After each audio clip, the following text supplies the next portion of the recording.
Ontario. One no-sweat bet per new customer issued is one bonus bet based on amount of initial losing bet. Bonus bets expire 168 hours after issuance. See dkng.co/bball for eligibility, wagering, and deposit restrictions, terms, and responsible gaming resources. Corey and Zach lingered in foster care for years, longing for a permanent place to call home. They lost hope. I felt alone in the world. I didn't feel loved. Every day felt like a lost cause. I thought, who would want to adopt an older child? I thought, I'm going to end up on the streets. That's just how it's going to be. Thankfully, Corey and Zach's journey changed when they were adopted with help from the Dave Thomas Foundation for Adoption. It's really difficult to wonder how you're going to make it. I'm not going to have that problem now. I just won't. Because I have a family. Today, Corey and Zach have bright futures. But every year, thousands of youth age out of foster care with no permanent family and no safety net.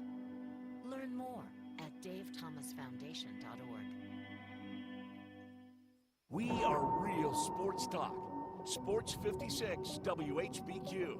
Available on your radio dial at 560 AM and 98.5 FM, as well as around the world online at sports56whbq.com. Take us with you everywhere by downloading the Sports 56 app. And at home, just say, Alexa, play Sports 56.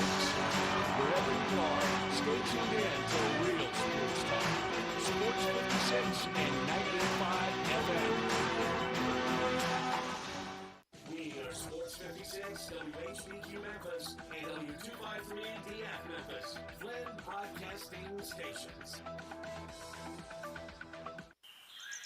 It's time to get up and get your day started. Morant. Oh!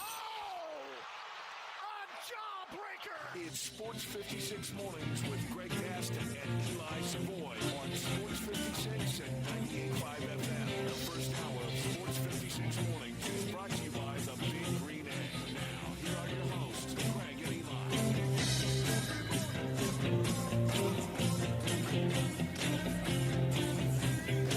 Busy show. That's what we got for you today here on Sports 56 Mornings. We welcome you in the Thursday, June 6th, 2024 edition of the program. Greg Gaston, Eli Savoy, and Zach Boyd with you from the Family Leisure Studios. Family Leisure, where family and fun come together. Summer's here. It's time to party. They got all types of great deals on above-ground pools starting at $19.99. All ladders, filter systems, robotic cleaners, everything you need for your pool. All discounted at Family Leisure, 2120 Whitten Road, just north of I-40.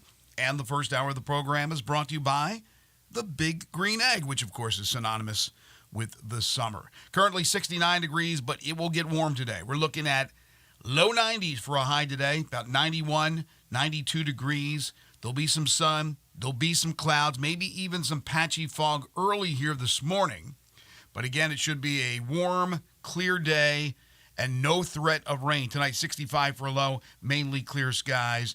And your Saturday, make that your Friday, looks to be spectacular. Even a little bit cooler, even though I can't say 88 is cool, but not as warm as today. At least the projections and sunshine tomorrow for your Friday to end your work week. Get you set for the weekend.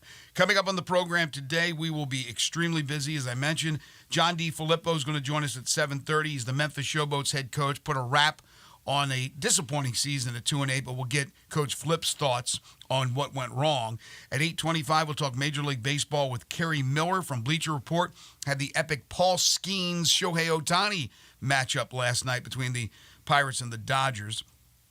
At 9:05, we'll talk NBA Finals, which begin tonight in Boston, the Celtics and the Mavericks. Michael Wallace will join us. Of course, we'll concentrate a lot on the Grizzlies as well, as we're 3 weeks away from the draft. Michael Wallace, the senior editor, contributor, and analyst for Grind City Media.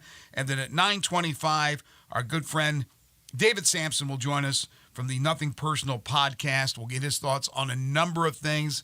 I'm sure he'll have a take on this big J.J. Redick news, this big Dan Hurley news. and J.J. Redick, I guess, as well, this morning that's breaking. We'll get to that in just a moment. And also talk, I'm sure, about Caitlin Clark and the WNBA and all things. You never know what's going to be brought up. It's always interesting. He always has a take. That's David Sampson at 9:25. We'll take your calls and your texts on the Sissy's Log Cabin listener lines at 901-360-8255. Good morning. Good morning. You never know when news may break. And although it is not official, and you have the network guys scrambling with a Woj bomb this morning, that the Lakers are preparing a massive long-term contract offer not to J.J. Redick, but to UConn's Dan Hurley. Yeah, it's a pretty surprising out of left field news coming from Woj there. Interesting move by the Lakers. Also announced today, Dan Hurley now has a podcast with LeBron James. Is it true? No, I already tweeted out that joke this morning. I would be surprised if Dan Hurley would do that. But certainly I don't, I'm not sure how much, what constitutes a massive offer, I guess. Certainly there is a price, I guess, that they can get to that Hurley would do that. But I think going with the idea that he has a chance to, and to have a three-peat with UConn, I would be surprised if he left, but certainly it's not out of the question. Again, I'm sure there's some price they could reach that would that would be enough to get him to go. Well, there's a lot of things that come to mind. First of all, right now Dan Hurley is the toast of college basketball. And if that is his goal, his ultimate goal is to coach in the NBA, and a lot of coaches have that goal. Some don't. Some like it in college. But if that is the goal, okay, there's an opportunity now, but I would bet there's going to be opportunities later. Do you want to seize the moment? Do you want to take a chance with a team that LeBron's obviously in his final year or years? Even with LeBron and AD, a good team that will be competitive, but is it at the top of the West? I don't believe so. We talked about this yesterday on the program. Do you think you can get more out of them than what previous coaches have been able to squeeze out of him, including Darvin Ham? I don't know. He seems like he likes the challenges of things. Connecticut's going to pay him handsomely and has been paying him handsomely, but probably pales in comparison. Not probably. I can almost guarantee you it pales in comparison what this offer is going to be. So I don't know. It's all up to the family and what they want to do and what his goals are. But I'm with you. He's won 2 straight at UConn. He has security for life at UConn, unless something crazy happened off the court where he killed somebody on the court.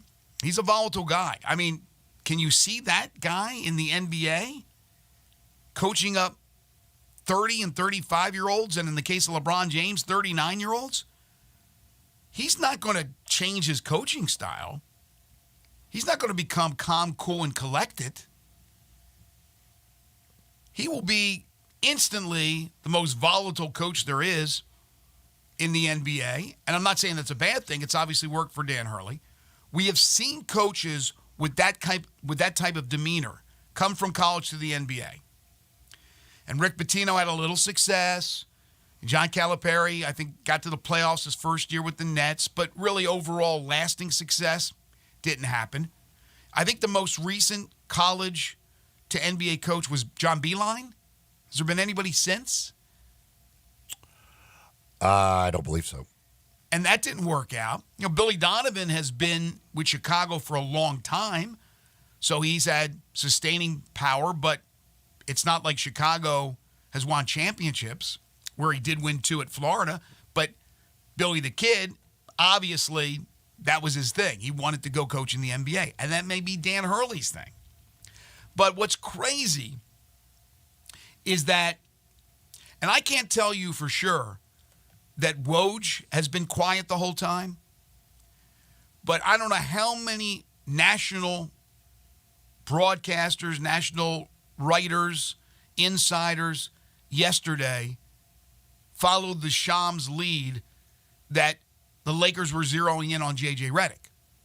And I listened this morning to Woj say that the Lakers' only candidate that they have looked at and talked about is Dan Hurley. We talked about the J.J. Redick podcasts with LeBron, and LeBron's making the call, and what's Brian's name on ESPN? LeBron's little buddy? Windhorse. Windhorse said that's not the case, which is hard to believe. I don't know what to believe anymore because, again, yesterday it was like the job was J.J. Redick's. Did J.J. Redick get offered the job and he turned it down? I don't think so. I think that would have been reported by Woj. I don't know. I mean, has Woj been quiet the whole time on this subject? Has he never talked about J.J. Redick? It's very interesting what's happening national on this topic. But yesterday it was all about J.J. Redick. And today it'll be all about Dan Hurley. It doesn't mean, though, that Hurley is going to accept the job. But it is certainly earth-shattering. And we'll talk in a moment about how it could affect and will affect the UConn Huskies. A texter on the Sissy's Log Cabin listener line says you just don't turn down the Lakers or Celtics if you have an opportunity to coach in the NBA if that's your dream. Yeah, if Dan Hurley, I don't know Dan Hurley at all. Right. I don't know if Dan Hurley's aspirations are to get to the NBA or not. If they are, certainly, then you could. Yeah, I mean, if the Lakers, that's one of the premier glamour jobs in all of sports, being the head coach of the Lakers. And you're stepping in with an opportunity to coach LeBron James. It's a pretty cool thing, one way or another. So if he wants to coach in the NBA, then I would think that he would take the job if that's his aspiration. And you could always go back. You can maybe not to Connecticut, but you could always go back to college if it doesn't work out. Look at what happened with Pitino. Look at what happened with Calipari. He may also be soured on the whole world of college sports like many of these other coaches. And he may not have originally had the plan of, I want to get to the NBA, but may now, even with the success he's having, think you know what, the whole NIL, all of this other stuff, it's too much. I would rather not have to deal with all this stuff. Well, he could be soured, but I don't know why he would be sour now, because it has worked to their advantage. He's won back-to-back national titles. This is not the time to be soured on college basketball and the whole NIL thing, because it's worked perfectly for UConn. But I agree with the texter in what you just said. If that's his goal of coaching men, yes, it's the Lakers, for goodness sakes. And if it doesn't work out, you could always land on your feet in college, or maybe even another NBA job, depending on what type of success, what level we're talking about, or lack thereof. But this has obviously a huge effect on college basketball. It doesn't mean that a coach can't come into Connecticut and win, because it's been done by 3 different coaches winning at the highest level. National titles. Multiple with Jim Calhoun. Kevin Ollie's got one. Now multiple with Dan Hurley. So they got a formula up there. It's pretty good. But now we're talking about those players. It is June 6th. Alex Caravan, who I think, if he stayed in the draft, would easily be a first-round pick. Maybe not a lottery pick, but maybe. Great shooter. Decides to come back to Connecticut. I wonder if he was thinking, I'm going to come back to Connecticut, and more than likely Dan Hurley's going to leave, and I'll have another head coach. I don't believe he was thinking that. But now it opens up for those players. If Dan Hurley takes the job, it opens up for those players to leave. What would that leave Connecticut as far as a roster if players decided to all leave? And how those players, many of them really good players, I know Klingen's gone and I know Castle's gone, but I just mentioned Caravan and others that have committed to Connecticut or have come over through the portal. Where are they going to go? And they're going to make other teams good. And then who is Connecticut going to replace Dan Hurley with at this point? So it has ramifications. Lakers don't care. Lakers are trying to get it figured out. They want another chip for LeBron, and he doesn't have much time. And they think Dan Hurley could be that guy. Ron Texas says, I don't think NBA players would get along with Hurley. Again, I mean, he has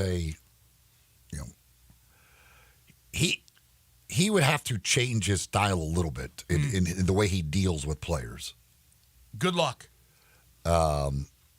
He coaches guys very hard.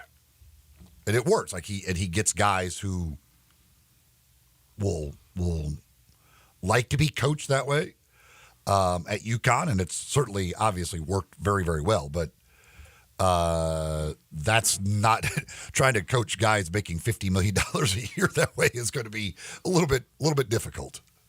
I think it's going to be a lot difficult. And I still don't believe for a second what Woj said, or Windhorst rather said, that LeBron's not involved. That's BS. I'm sorry. It's LeBron James. You're not trying to do something that takes him by surprise, startles him, and makes him want to leave for his final couple of years or year. You don't want to do that. You obviously have conversations with him. It doesn't make any sense not to. Hey, LeBron, hopefully, you're back and everything's good. What about Dan Hurley? You don't think that conversation's happened? Come on, man. You're crazy, Windhorst. Crazy. Well, I mean, there could be how involved? Like, I mean, yes, I'm sure they're at least cool, but is it LeBron going in saying, "Hey, go after Dan? I want Dan Hurley," or is it they're saying, "Hey, what about what do you think Dan Hurley?" I'm sure, yes, they're consulting it, but whether is he, how involved is he in telling them who to go after? Right. I think it could be either one. I don't know which one, but yeah, even him being consulted at a possibility of the direction they want to go in has happened. But to think that LeBron James has nothing to do with the coaching search is ridiculous. He has been talked to. They have had conversations without a question about that. If I was Dan Hurley, now I will say this. I would much rather, even though I wouldn't want to live in L.A., I'd much rather live in L.A. than Storrs, Connecticut. Yeah. Slightly better weather. The weather, pretty similar climates, but I'm going to give the nod to L.A. on weather alone. I would never want to live in L.A., but I certainly would never want to live in Storrs, Connecticut. Well, okay, let's pros and cons. Cons, traffic. Con, earthquakes. Everything else is a pro. Beach, mountains, everything. Everything you want in that city. Now, I'm with you. I wouldn't want to live in Los Angeles. I wouldn't want to live anywhere basically west of the Mississippi. I certainly don't want to be on Pacific time. Don't like that. But money talks, right? So Hurley's current deal, which he signed last summer, he hasn't had an extension after this past year, right? I don't know. Okay, what I'm looking up is 6 years, $32 million. So 6 years, $32 million. Do the math. That's over $5 million a year. When the Lakers are talking about a massive deal, what are we talking about here? It's got to be at least $10 million a year. Oh, yeah, it'd be easily that. I'm with. What did Lou just sign? Zach, do you remember what Tyronn Lue just signed like a couple days ago? Making him one of the highest paid coaches in the league. I would guess that if a up. massive offer would be something like a 8 to 10 year guaranteed $120 million, something like that. Lou got 5 for 70. Yeah. Established coach. 5 years, $70 million. You're going to give a guy without any NBA coaching experience 10 years, 120, 130 million? That's wild stuff. But again, you're looking at a 2-time champion in college. I just listened to Woj. He was on a podcast explaining why the Lakers are focusing on Dan Hurley. He said that, and I'm paraphrasing, he said that the Lakers really like the fact that he builds the program, and that's what they're trying to do is build the program. Like, obviously the stars are going to come to L.A. because it's L.A., but he wants the young guys to get developed.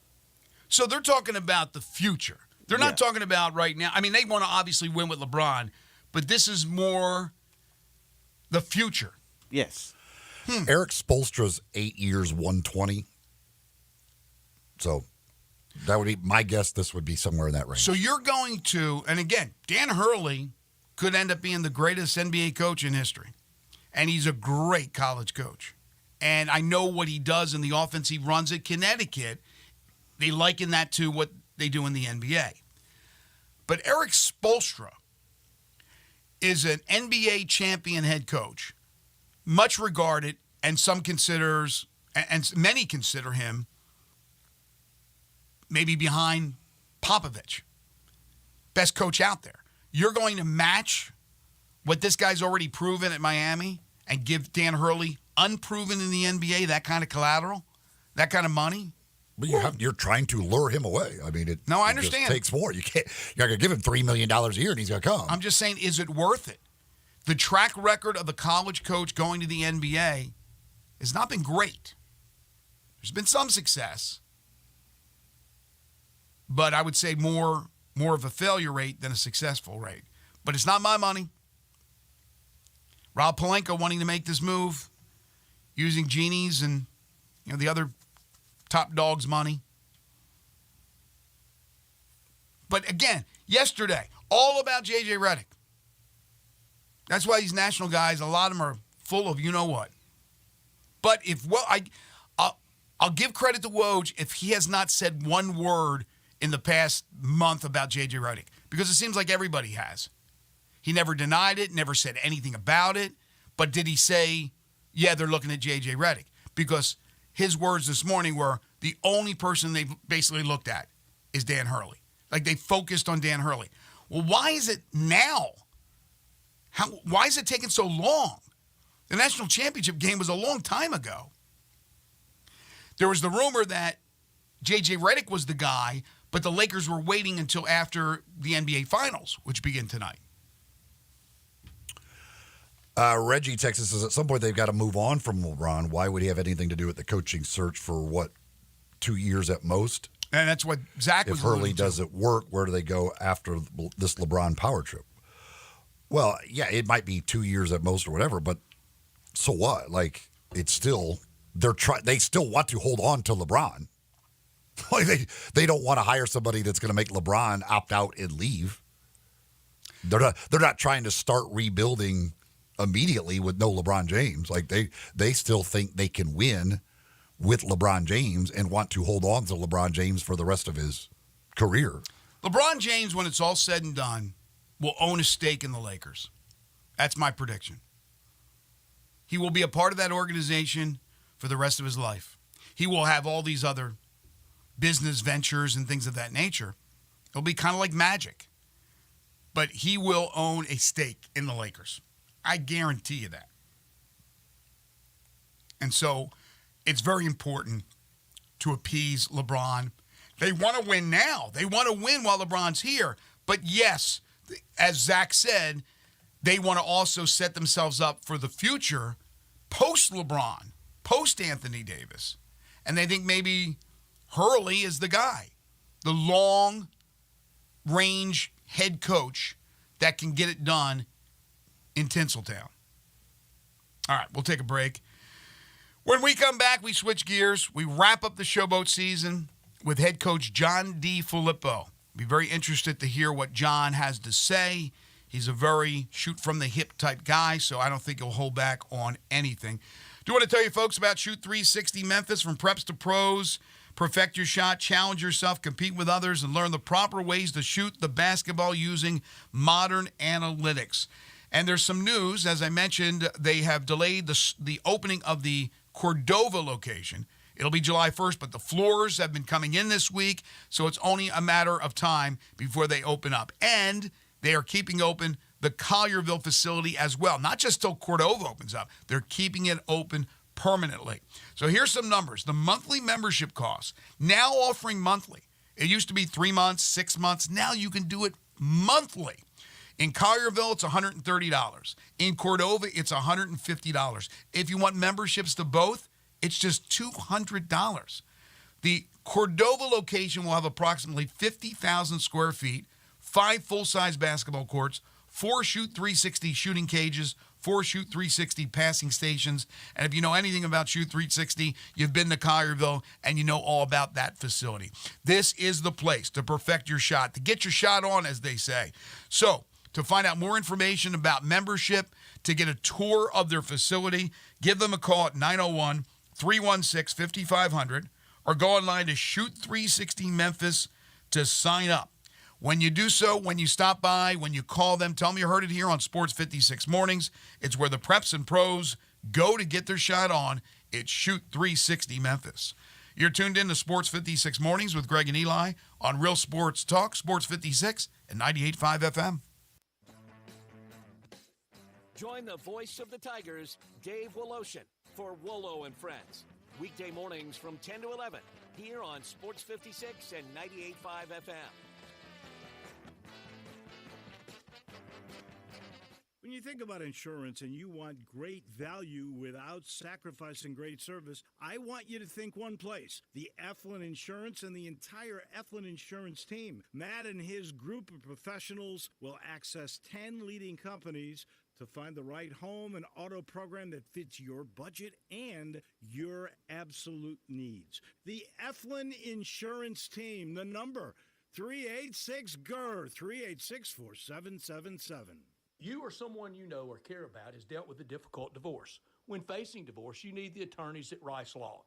Nick and Larry Rice lead the firm with 3 generations and 7 decades of experience. Located in Memphis, serving the entire state of Tennessee and North Mississippi. Rice Law is who you need to call. Simple or difficult divorce, they know how to handle it. Call Rice Law at 901-526-6701, or for more information, visit them at aboutdivorce.com. That's aboutdivorce.com.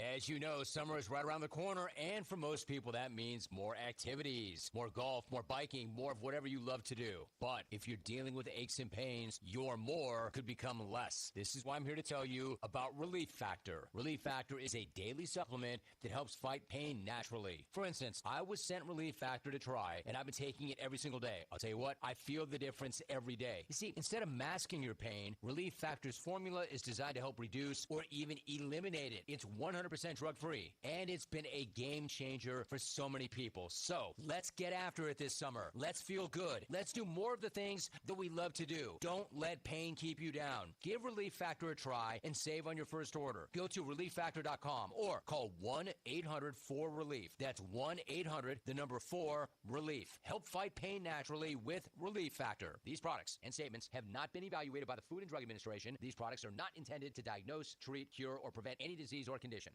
Jenkins Floors and More invites you to their retail warehouse where they pass wholesale savings on to you. Jenkins Floors in Little Rock, Cleveland, Mississippi, and now open in Horn Lake at 2356 West Goodman Road. Specializing in flooring and carpeting, tile, plantation shutters, and blinds, Jenkins makes your life easy with a 2-week turnaround. Contractors, builders, or family projects, call 662-469-9350 for a free estimate. Owners Timmy and Rebecca Jenkins say hello to Sports 56 fans and look forward to your business. Sports 56 traffic. Good morning. Traffic-wise, we're still holding up right now on Bill Morris Parkway coming inbound. As you work your way towards 240, it's picked up a little bit more volume just in the last few minutes. 51 south coming out of Millington. Still not too bad right now as far as serious accidents go. We did have some radar we had to deal with earlier over there in parts of Arkansas. As you head I-40 out towards Forest City, be careful. Hey, 24/7 reliable crane and rigging services right here in Memphis. Tomahawk Crane and Rigging. I'm Commander Chuck with your on-time traffic.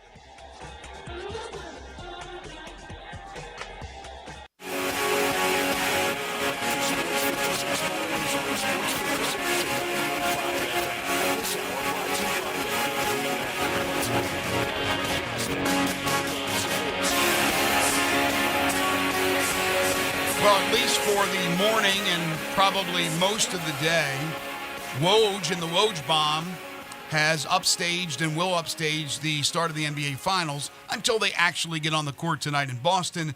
And then I think we'll be back to the actual game of basketball. But certainly this Dan Hurley news with nothing official yet, but the Lakers preparing a massive offer to the UConn head coach, Dan Hurley.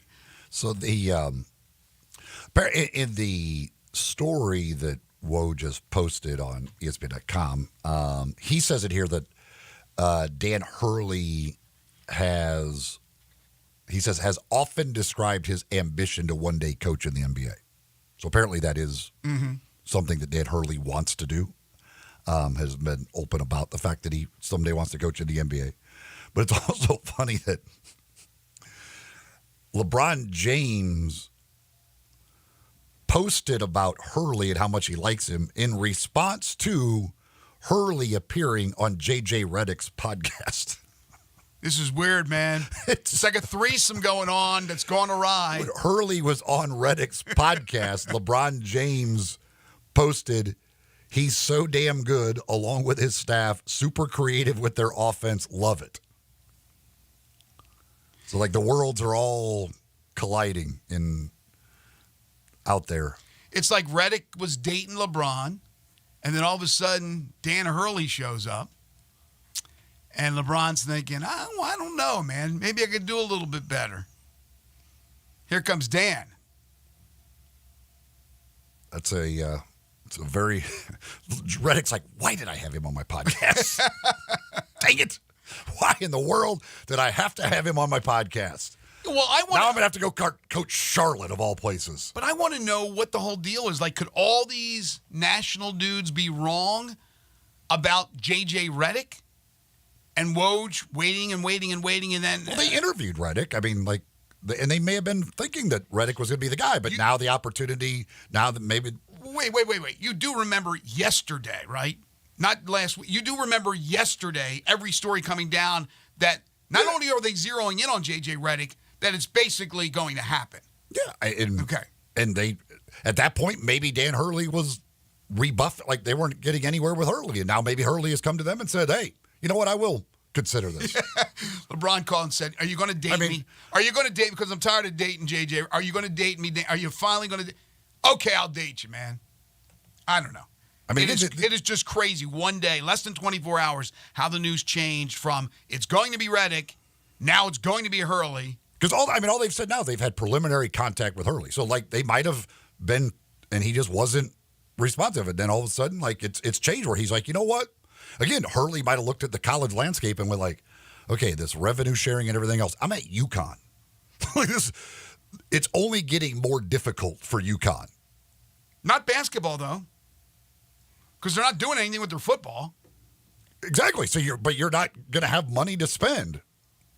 Tomorrow will end up being the Lakers announcement. James Borrego is the head coach. Tonight, the Mavericks and the Celtics, game one. Can't wait. Cannot wait for this series to start. In Boston for game one. 7:30 Central Time tip, so 8:30 Eastern on ABC. The Celtics are a 6.5-point favorite to win game one. The total is 215.5 points. The Celtics will lose they'll lose the first or second game. They're going to. I just don't know which one it's going to be. As far as the series is concerned, we'll talk a little bit later on about that, make some predictions on the NBA Finals. But again, upstaged, at least for the moment, is the news about Dan Hurley and the Los Angeles Lakers. Again, nothing yet official. As promised, we're going to talk with John DeFilippo here in just a moment, the Showboat's head coach. A little bit later on, we got a very early college football preseason top 25 that's out. That comes from the Sporting News.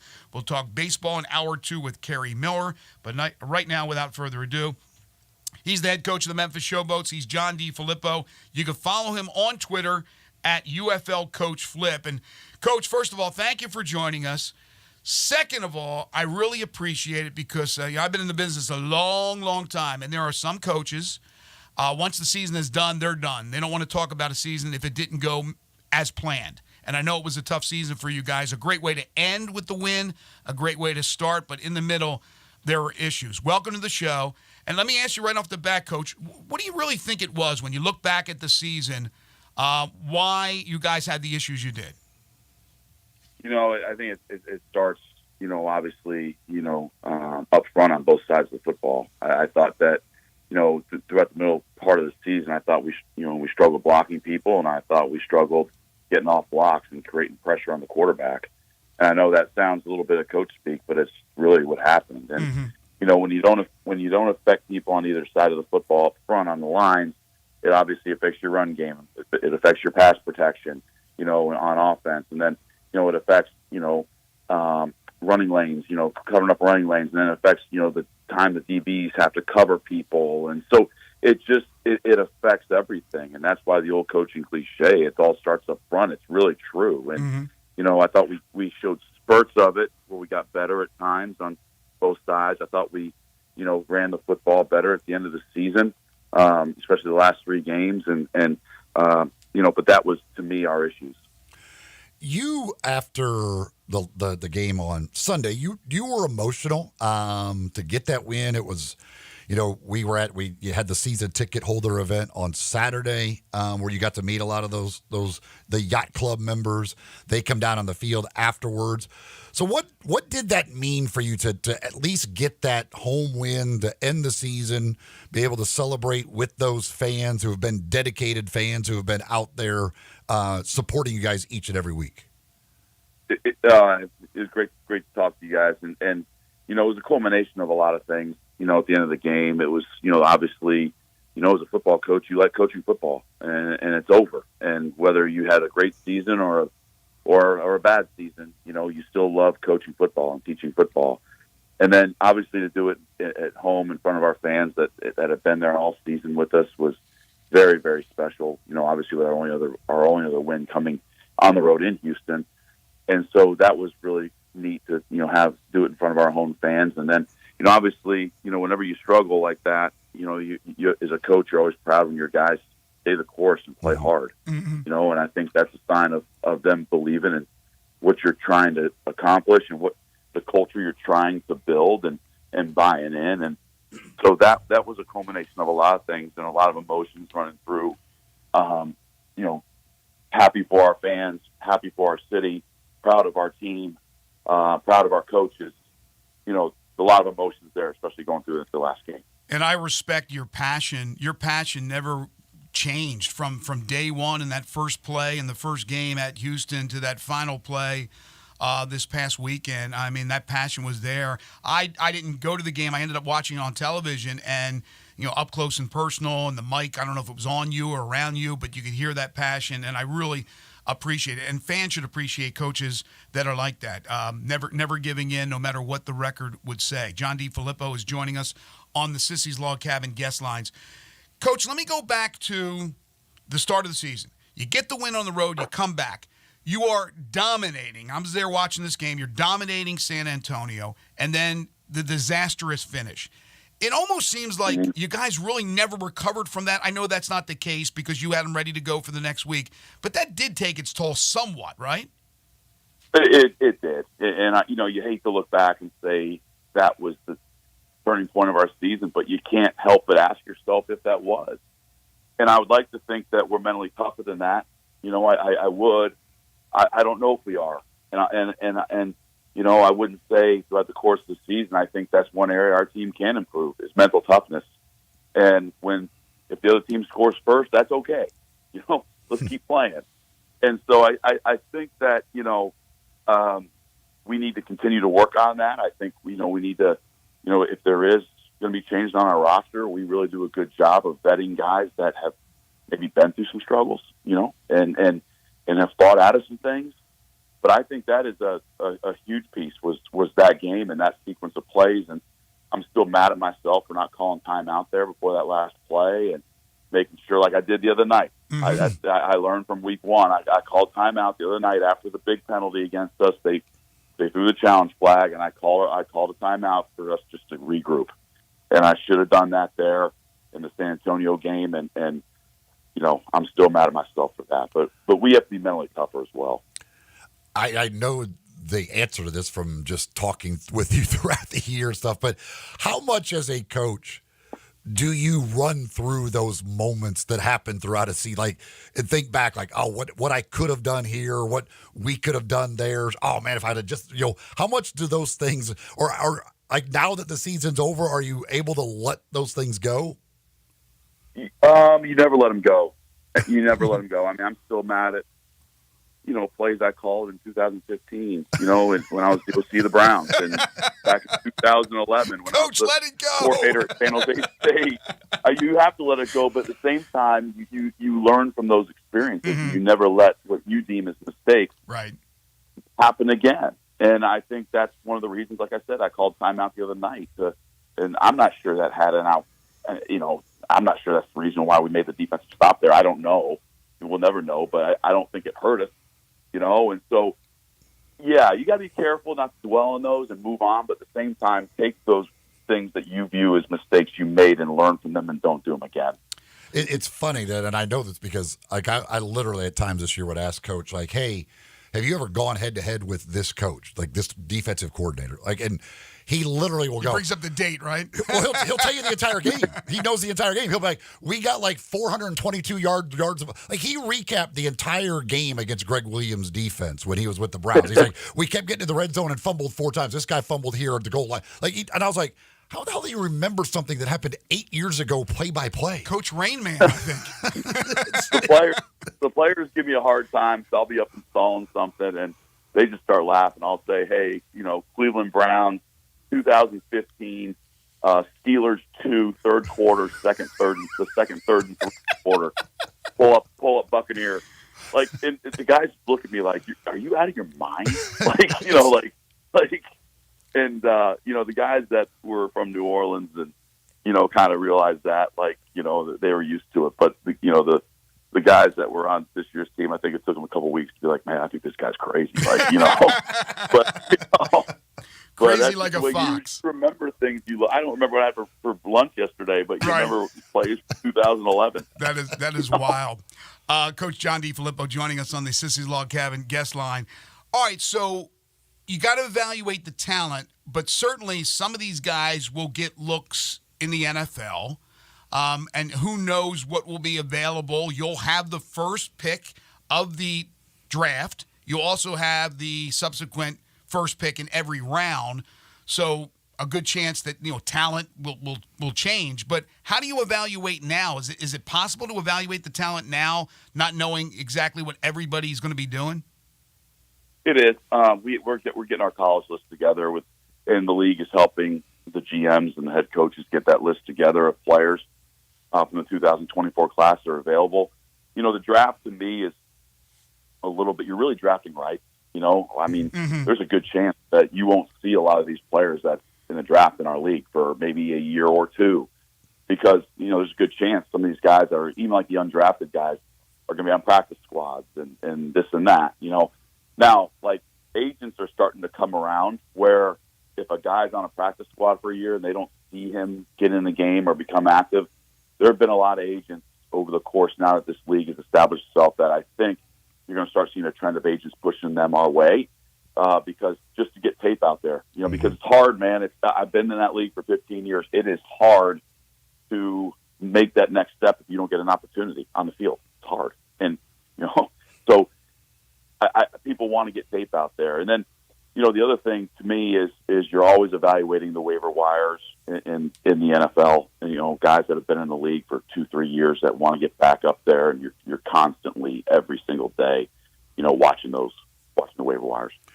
Can you explain a little bit? I know some of this you don't even know. I'm not sure that the decisions have been made at the league level, but just kind of how the offseason works as far as who's when the draft is, how free agency will be handled, those types of things? It's a great question. From what I understand right now, the draft is July 25th. All right, so we have a little bit of time to evaluate and do those things. The player contracts right now in the whole league are up in the air. Like, everyone signed a 1-year deal. And so we're figuring out, and I'm waiting to hear word back from the league. I know it's in the legal between the Players Association and the legal team of the league, but do you own this player's rights even though he signed a 1-year deal? Is everyone a free agent in the whole league? Okay, is this the transfer portal? Year by year by year, where you're getting a whole new team each year. We're still waiting on that word, and I don't know when that's going to come. That's way above my head, but we're waiting to hear. I just asked you about evaluating talent and how tough it is at this point. And you talked earlier about some of the issues, unfortunately, that hit the team this year, including protection.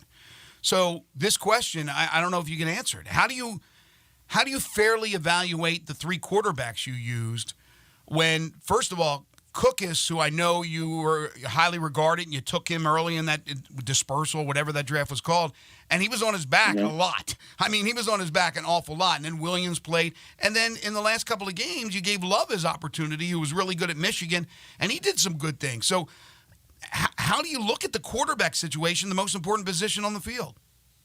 Yeah, nothing's ever perfect, playing quarterback.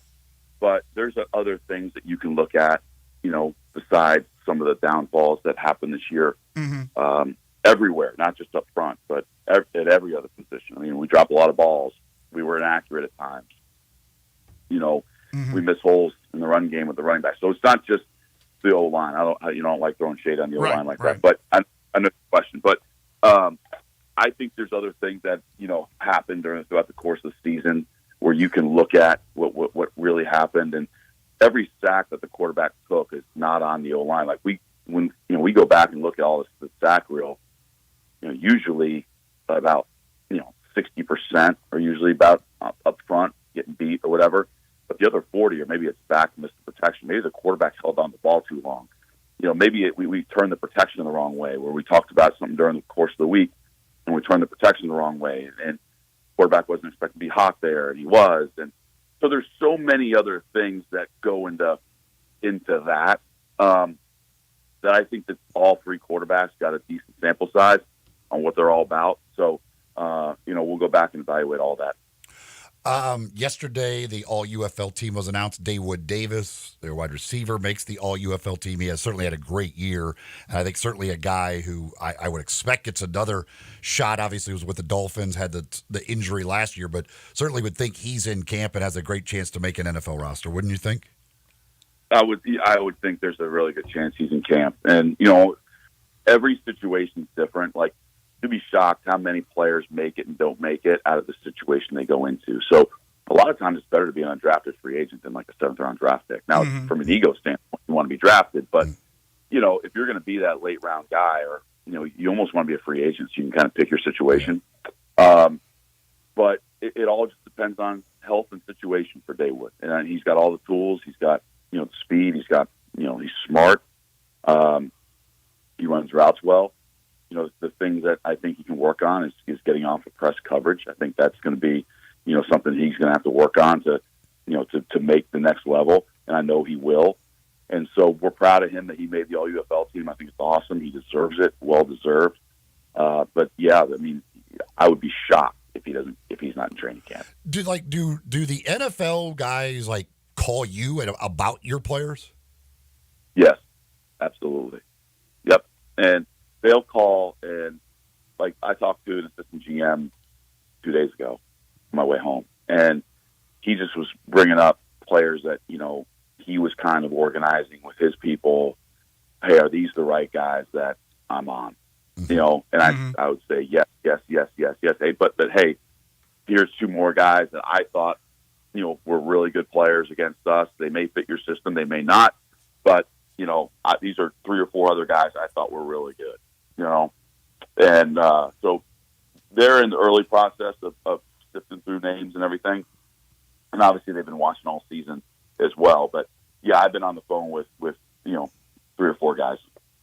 Last thing for you, the UFL and the innovations and things that we see with replay and the Super Challenge, things that I just absolutely love. And of course the exposure that fans get, especially if you're watching it on television, the mic'd up things and the interviews that they do within the game.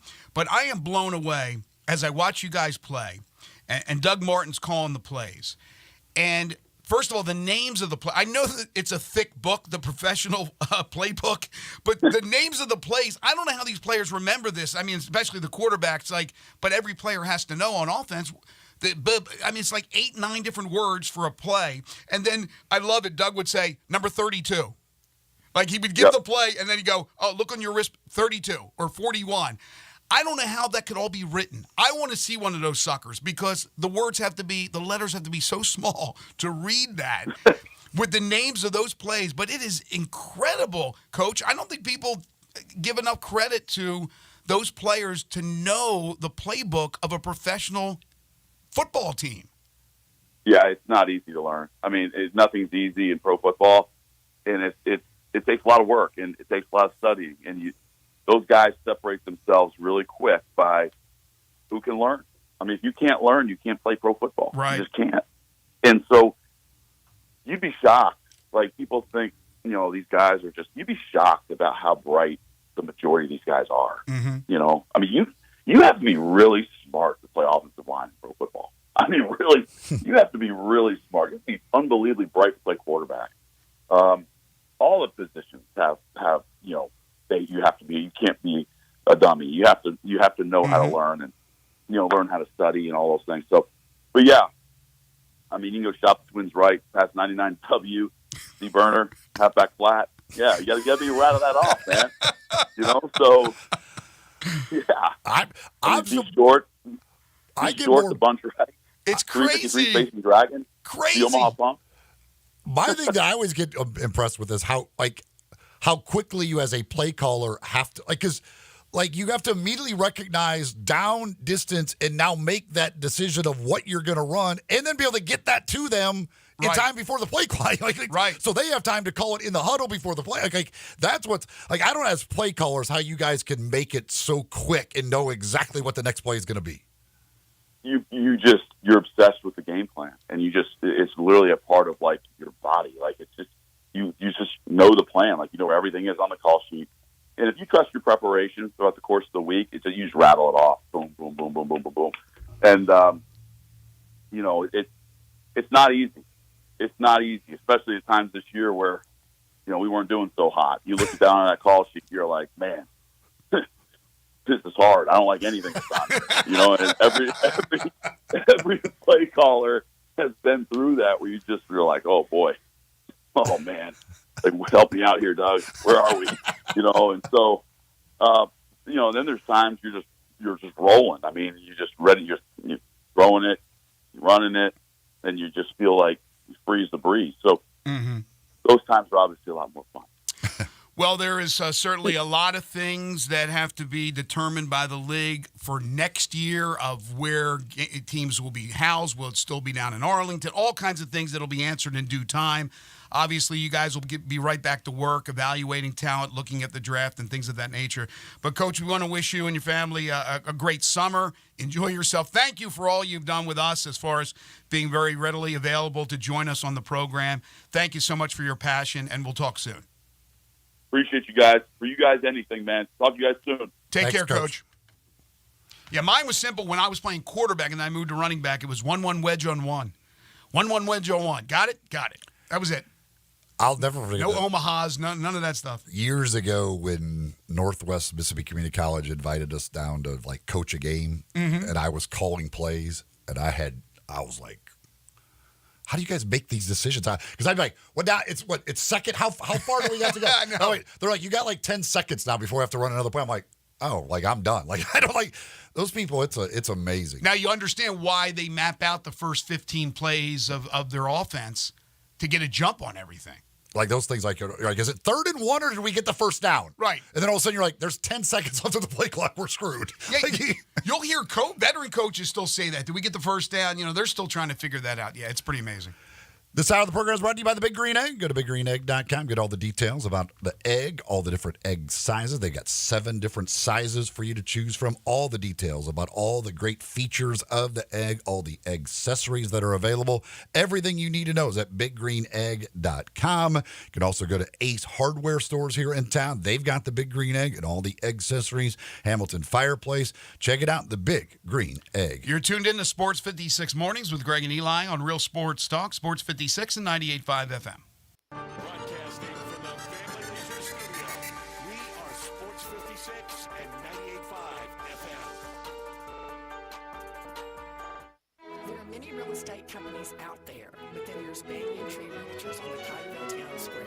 There are hands-on, family-owned boutique real estate companies whose agents have been offering exceptional attention to their clients for over 40 years. In an ever-changing world, Banyan Tree continues to maintain a small-town personal charm while providing a worldwide connection through its internet marketing presence. Personal service will never go out of style at Banyan Tree Realtors. Their agents are people you can trust, offering service you deserve. From residential homes to commercial properties, farmland, land lots, and historical houses, Banyan Tree has the expertise you can rely on. So if you're downsizing, upsizing, moving in, or moving on, give Banyan Tree Realtors a call today. Craig Smith and Mary Jean Smith and their agents are ready to serve you. Call today at 901-620-8920 or 901-359-2520.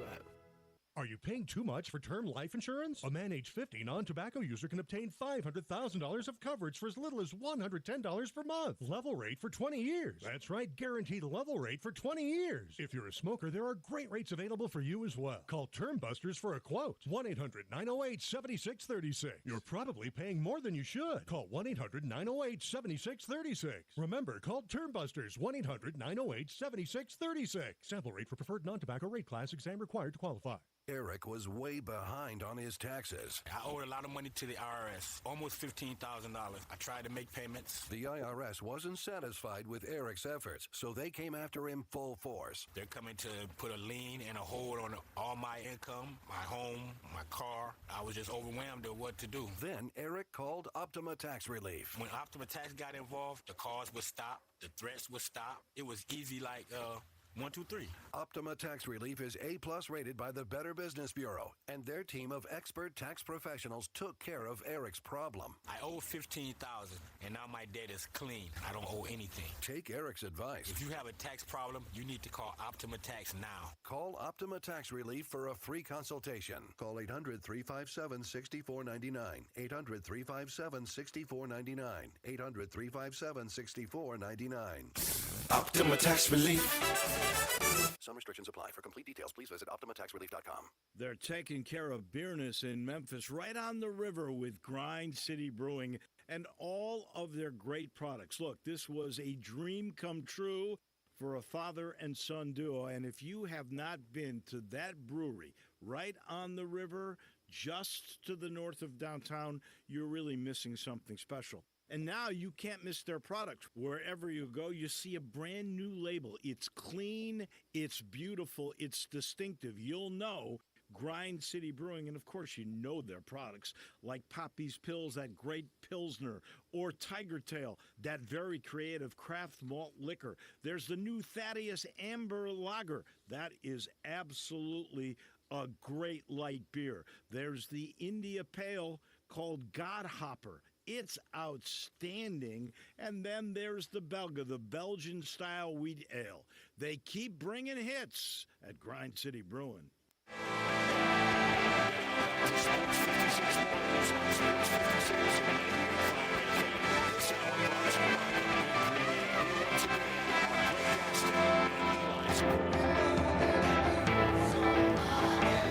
So there was big news yesterday for the city of Memphis with the announcement that Elon Musk will have the XAI supercomputer built in Memphis. What that means, I have no freaking idea. But I'm thinking this.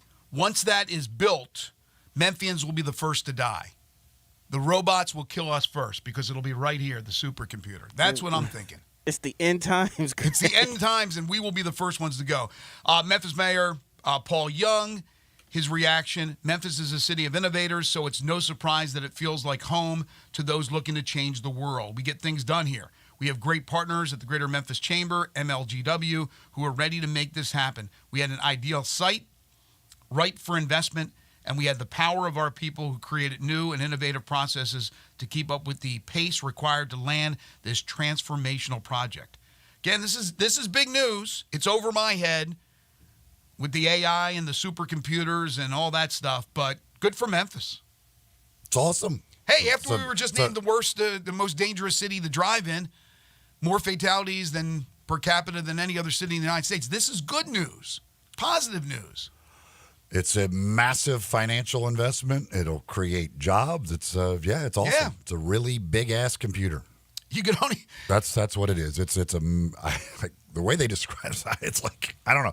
I don't even know how you build a computer this big. Whatever. But hey, it's awesome. It's great to have somebody bringing stuff here. It is. Hopefully, folks don't break in and steal it all. Do you?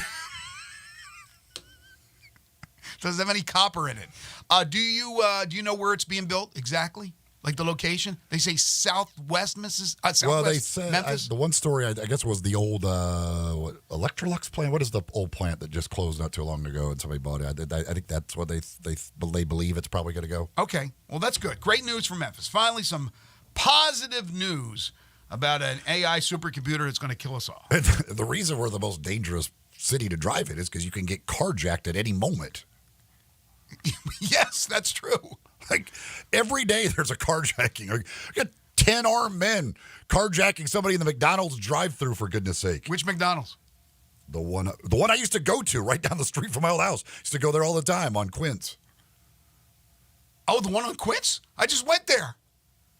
I haven't gone to McDonald's in like 5 years. Quince and like Colonia, that Colonia. It's yes. Next straight.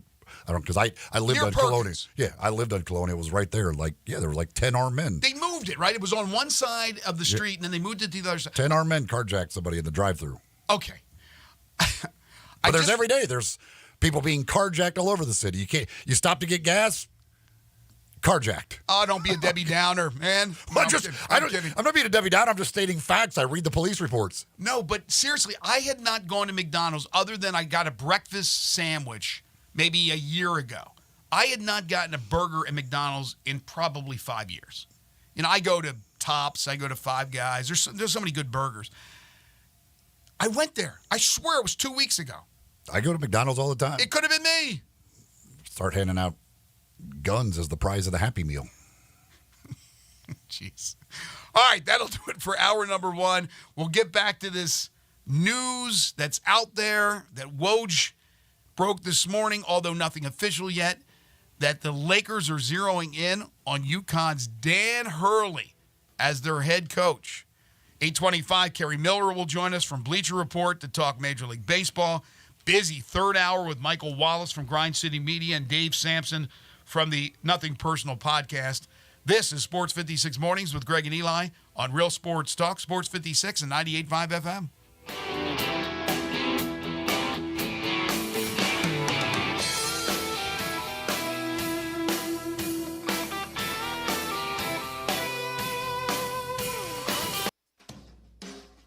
Summer's heating up, and so are the savings at Choate's. We've got 3 incredible offers to make your season spectacular. First up, our Grill and Chill with Choate's Summer Special. Upgrade your HVAC system and choose between a free Yeti cooler or a Green Egg grill on select systems. Then power through any outage with Choate's generators. Be one of the first 50 customers to buy a generator and score a massive 75-inch TV or an iPad. Also, don't forget about our tankless water heater offer. Purchase a tankless water heater from Choate's and receive a premium toilet free. Don't wait. These offers are too good to last. Turn to the experts with Choate's and call 347-8086 or visit us online today for your free estimate. Now introducing Choate's air conditioning, heating, plumbing, and generators. Choate's, let our family serve your family.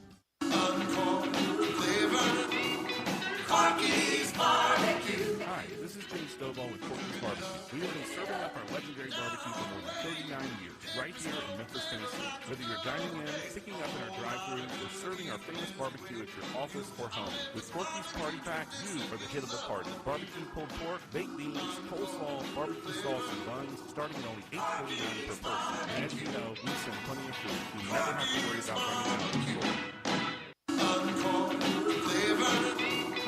Corky's Barbecue. Hi, this is James Stovall with Corky's Barbecue. We have been serving up our legendary barbecue for more than 39 years, right here in Memphis, Tennessee. Whether you're dining in, picking up in our drive-thru, or serving our famous barbecue at your office or home. With Corky's Party Pack, you are the hit of the party. Barbecue pulled pork, baked beans, coleslaw, barbecue sauce, and buns, starting at only $8.49 per person. And as you know, we send plenty of food. You never have to worry about running out of the store. There's an institution in East Memphis that I love talking about. It's the Spirit Shop at 4848 Poplar Avenue, right down the street from Clark Tower, and it looks like a log cabin. It's been around Memphis since 1969 with a family-owned, friendly, knowledgeable sales staff that is just a wonderful place to go. I love going in and talking wine or bourbons, and they've got such great selection. So if you've not visited the Spirit Shop in a while, it's been remodeled. You'll love what you see when you need spirits. Tell Eddie Wallow said hello. Nestled in the heart of East Memphis, located corner of Park and Cherry, is a beautiful residential neighborhood. I'm here at Town Village Audubon Park interviewing a new resident, Carolyn. Share with us why you chose Town Village. Well, if your parents or special friends need to make that big move, let me share with you my experience. It was tough for me to leave home, but then I discovered Town Village. I would like to highly recommend Town Village to you and your loved ones. After looking at all the amenities and meeting all the people and staff, I was hooked. From restaurant, bistro, 3 meals per day, housekeeping, transportation, security, health care, physical therapy, exercise room, and even a heated pool and spa. Come see us and make your new home at Town Village. Visit us and call Daniel at Town Village Audubon Park at 901-374-7342. There's no place like home, Town Village.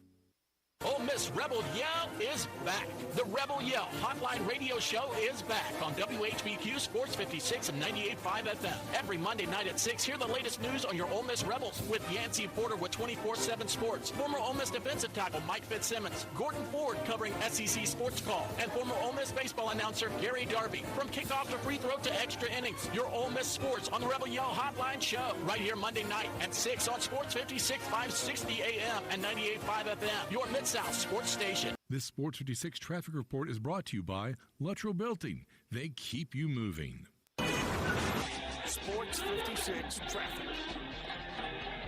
Good morning. Trying to clear up an accident, but it's going outbound on 385 Biltmore Parkway. That's eastbound on 385 out there just past Forest Hill Irene Road, like you're headed towards Collierville. And again, that's not causing too much of a delay because it's going the wrong direction for a backup. Now, it's busy over here on 240 East up by Poplar. It could do that at any time throughout the day.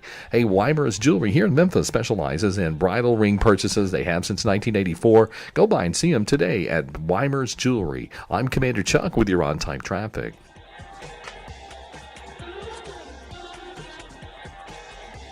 We are Sports 56, WHBQ Memphis, and W253DF Memphis, Flynn Broadcasting Stations.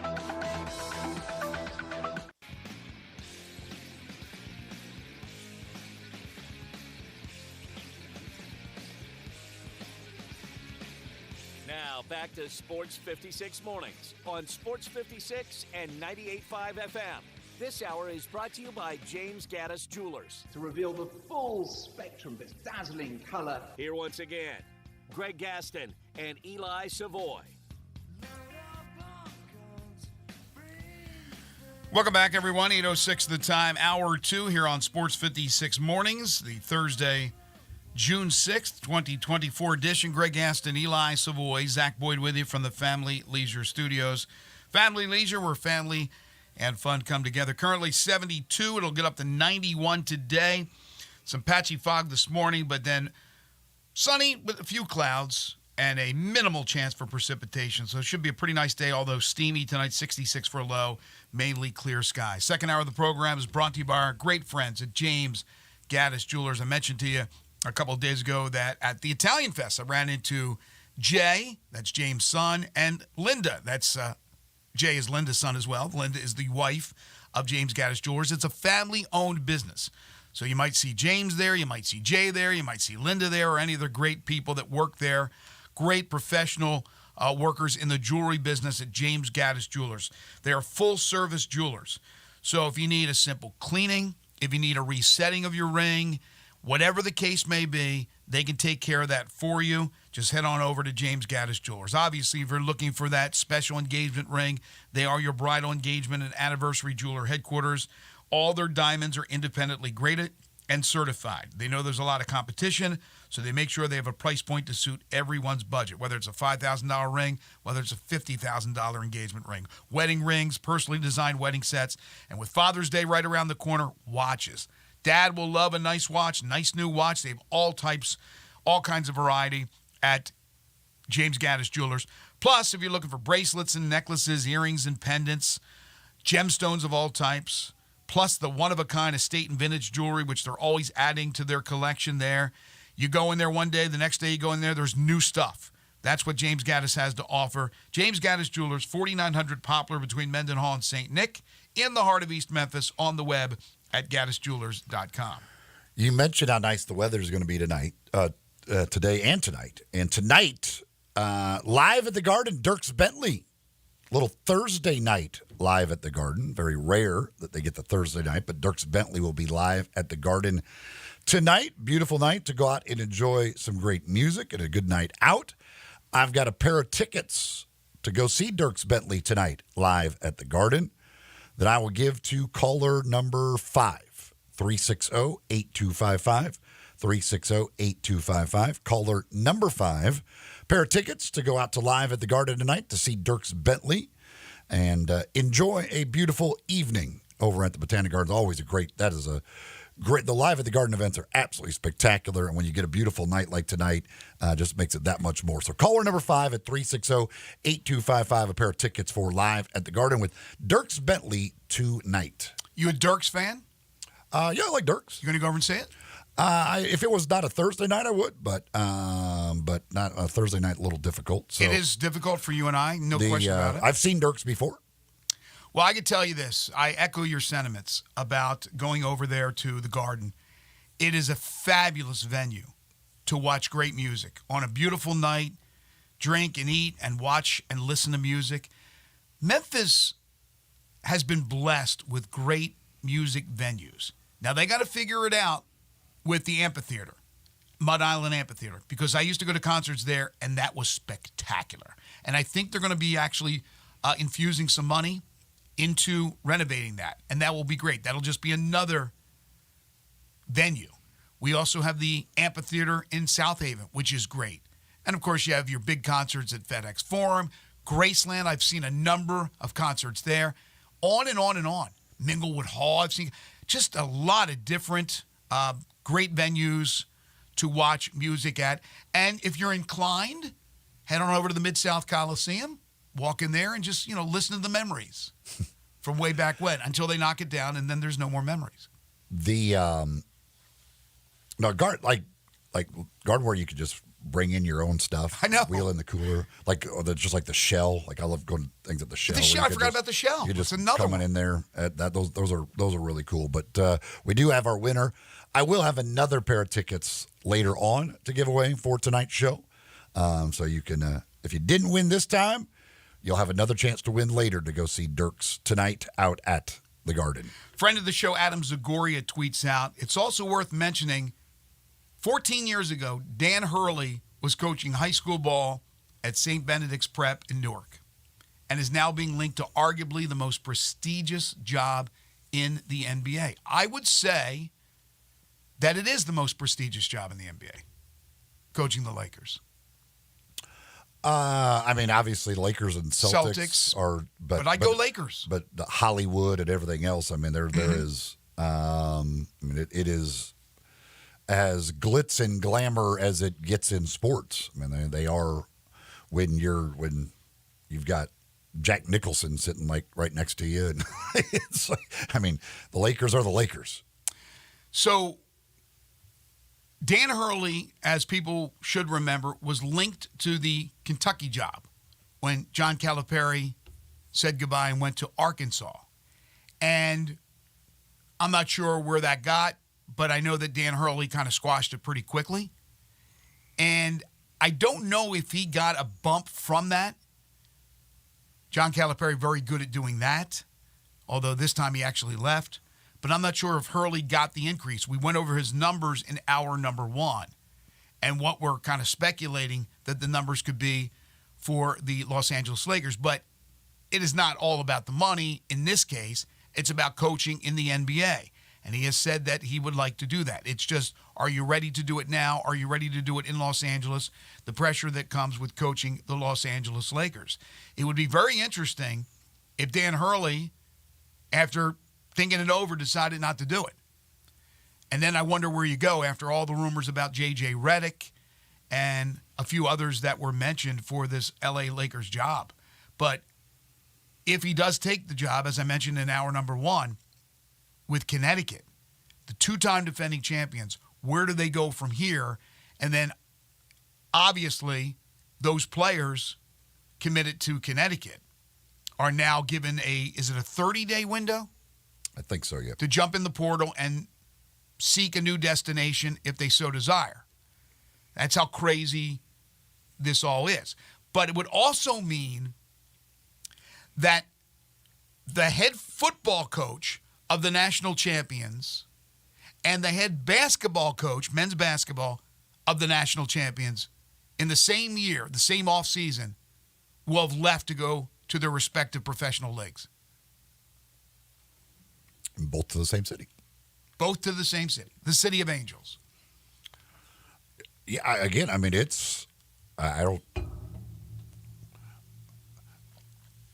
don't think it's a coincidence that these college, and Hurley may stay, but I think a lot of these coaches just are soured on what it is to be coaching in college now.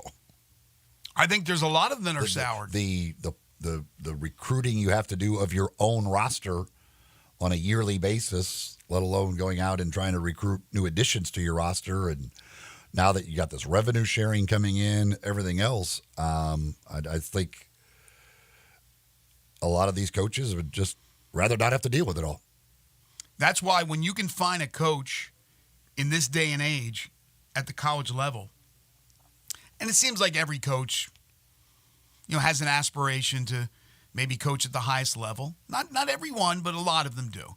But if you have a coach that is willing to stay for a while, and do the job in a day and age when we see the players leaving every single year to go somewhere else where they can make more money, having to deal with you're basically dealing with free agency and contracts. You're dealing with what they deal at or deal with in professional sports, however it's worded differently. It's the same thing. I mean, basically that's what you're doing now. The rules aren't exactly the same, and who knows where we'll be next year after they clear the air of everything after this lawsuit that has been settled. But yeah, I can't imagine. Think about this. I mean, back in the day, and it wasn't that long ago, you coached for the love of coaching. Sure, you wanted to make a great living out of it, but you coached. Yeah, there were some players at the bigger programs that got a little bit something, a little something under the table. And you just went on and you did your thing. And voters were voting for the national champion. Now you have a 12-team playoff. You have buku money coming from the networks. You have players making money. You have players leaving and can leave as much as they want, going from school to school. So rosters are completely overhauled every single year.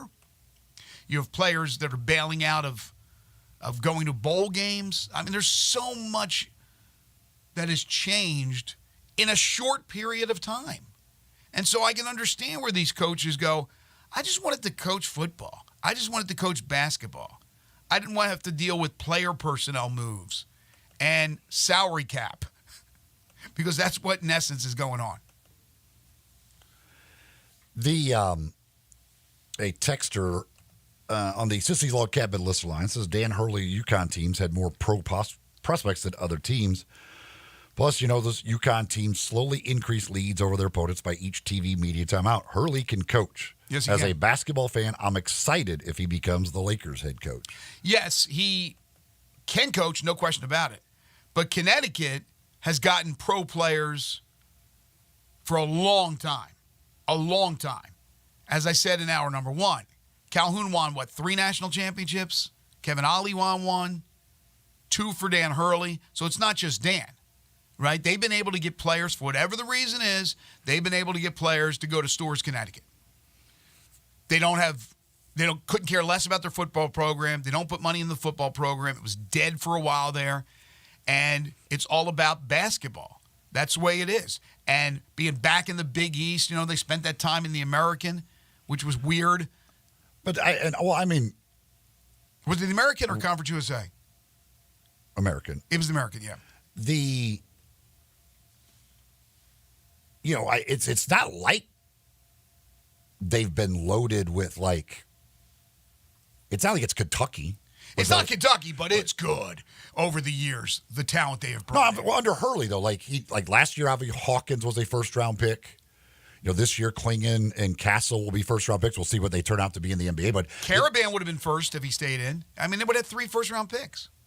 You'd think that, but he also went back to school. We don't know where he would have been drafted. Again, because they do have money. Look what they just paid Gino Auriemma. So Connecticut has money. They're saving it by not doing anything with football. I mean, minimal is what they're doing with football. So it's there's no doubt he can coach. Again, he coaches. Will his coaching style work with professionals? Because he coaches. He's very hard on those kids, and gets kids who will accept that type of coaching. How will that work in the NBA? Obviously, he will have to adjust somewhat in the NBA. How does it work in the NBA? We shall see. Obviously, he comes from the whole family is grew up with their dad as they come. It's in their blood. They're smart enough to understand how to coach different people, I think. So he'll figure it out. But yeah, he's obviously a fantastic coach. Well, even though he looks like a lunatic on the sideline, and at times he is, I don't think players mind when a coach is that animated, as long as that coach is not sizing down the player at the professional level. You can get away with it to some degree in college, obviously a lot more in high school and things of that nature. Maybe not so much in this day and age, but you can still get away with it. You can't size down LeBron James or Anthony Davis. Just look at the way most NBA coaches, now Popovich is a little bit different, but most coaches are even keel, they're mild-mannered, they never get into the face of a player. It just never happens. Hurley, I don't remember him getting in the face of his players at Connecticut. He was just crazy on the sideline, gets in the face of the officials. Oh, he gets in the face of his players. Okay, well, you can't do – that's the one thing you got to cut out. That cannot happen. Getting in the face of the officials, getting animated, which he'll always be. He's never going to change his personality. That's who he is. But as long as he is not – the one time that he oversteps his boundary and says something or does something that embarrasses one of these NBA players, that's Katie bar the door if that happens. I'm not saying it's going to happen. But when you have a volatile coach like that, you never know. There's always that chance that Woody Hayes was going to go crazy or that Bob Knight was going to go crazy or those coaches that coach like that because that's their personality. Right? There's always that fuse that could be lit. But for their sake, they're looking at it and going, man, bring that passion because we love the passion. But now you're dealing with grown men with families. Sunrise, the place to go for breakfast. If you're thinking about breakfast right now, hey, get on over to Sunrise. Enjoy maybe one of those great biscuit sandwiches or the kitchen sink or one of their breakfast bowls or the Three Amigos tacos, any of those great things off the breakfast menu over at Sunrise. If you go to sunrise901.com, you can check out the menu. You can also order right there online to make it very easy. If you're on your way to work, you don't have much time, you order online. You pop in, go in the back door, your food's sitting right there, you grab it, you're on your way. Can't get any easier than that with how they do it over at Sunrise. And the food is absolutely delicious. If you don't have time for breakfast, hey, maybe lunch. They got a great lunch menu as well, some great sandwiches and salads on that menu over there at Sunrise. 2 locations, 670 Jefferson Avenue, that's the original. And then Sunrise East on Poplar Avenue in East Memphis. 2 locations for you to go see the folks and enjoy some great breakfast or lunch at sunrise. We're talking Major League Baseball with Kerry Miller when we return. This is Sports 56 Mornings with Greg and Eli on Real Sports Talk, Sports 56 and 98.5 FM. Broadcasting from the Family Leisure Studio, we are Sports 56 and 98.5 FM. Welcome to the Rendezvous. This is John Vergas. When my dad started the Rendezvous in 1948, I don't think anyone could have imagined we'd still be serving shoulder, cheese plates, and our world-famous dry rub ribs 75 years later. But we are still here in the basement, in an alley in downtown Memphis. We sincerely thank you for making the Rendezvous what it is today.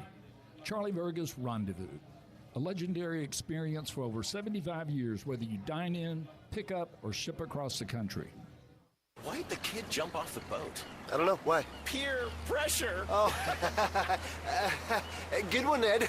Ned isn't funny, but Ned owns a boat, and you don't. So every time Ned tells another one of his unfunny boat puns, you're going to laugh loud and keep on laughing until you get a boat of your own. A pier where you put a boat. Yeah, I get it. And when you do get a boat of your own, make sure you save money by bundling it with your home, auto, or other vehicles with Progressive. Progressive Casualty Insurance Company affiliates and other insurers not available in all states. For the ones who know safety isn't a catchphrase, it's a culture. And the ones who help make sure everyone makes it home safe. For the safety-minded who watch everyone's backs, Grainger offers supplies and solutions for every industry, as well as safety assessments and training to keep your facility safe and your people safer. Call clickgrainger.com or just stop by. Grainger, for the ones who get it done. Locally owned and operated for over 40 years, Automatic Gates Construction tailors custom gate solutions for all your residential, commercial, and industrial needs, including repairs, maintenance, and installation.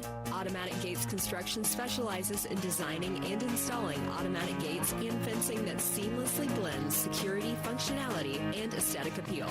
Elevate the safety and efficiency of your property with a premium gate solution. Automatic Gates Construction at myautomaticgates.com. Sports 56 traffic. Good morning. We've been in pretty decent shape so far this morning on all the major inbound routes. We've seen a couple of fender benders out here in the last hour or so, but traffic volume has been lighter than normal all week long, actually, as 55 just now decides to pick up northbound on 55 up through South Haven. Still looks good coming in from DeSoto County up into South Memphis. A 24/7 reliable crane and rigging services right here in the Memphis area. Make it Tomahawk Crane and Rigging. I'm Commander Chuck with your on-time traffic.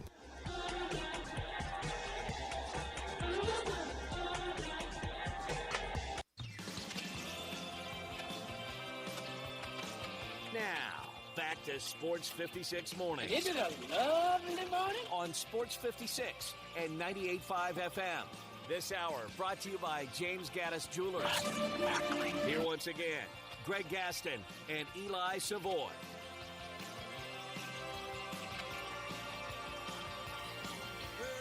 Welcome back, everyone. 8:25 is the time. Hour 2 here on Sports 56 Mornings. Coming up in Hour 3, Michael Wallace joins us from Grind City Media, then Dave Sampson from the Nothing Personal podcast. But right now, it's Thursday, it's 8:25. It's time to talk some Major League Baseball with Kerry Miller. It's time to talk some baseball. Joining Greg and Eli is Kerry Miller from the Bleacher Report. Here's Kerry with Greg and Eli. He is Kerry Miller. Bleacher Report does an unbelievable job covering baseball and other sports as well. Follow him on Twitter at Carrance James. He joins us now on Sports 56 Mornings. Good morning, Kerry. Hey, how's it going, guys? Going well. I enjoyed watching the matchup, the showdown yesterday between young Paul Skeens on the mound for Pittsburgh and Shohei Ohtani, the stud for the Dodgers, a 3-pitch strikeout in their first matchup. And then Shohei Ohtani goes yard in their second matchup. So he adjusted pretty well. Yeah. Well, he almost struck out the second time. He got the umps were being kind of kind to Skeens. He got some strikeout looking on Betts, on Freeman, but let one get away against Ohtani, and then he went yard on the next pitch. But man, I forgot about that game. My buddy texted me like after Ohtani homer. I was like, oh my god! Like I usually watch the the condensed games on MLB TV after the fact, but I wanted to watch that one. Like it was his fifth start, and that's already where we're at with Paul Skeens. Like that, it's appointment television. Even when it wasn't against Ohtani, he's just been amazing. But it's nice to see Ohtani get a homer there because he'd been for Ohtani slumping a little bit over the last couple of weeks. 16 pitches of 100 or more is just insane. That's it. Felt like more. Well, I think it was 30 something of 99 or more, but 16 that hit 100.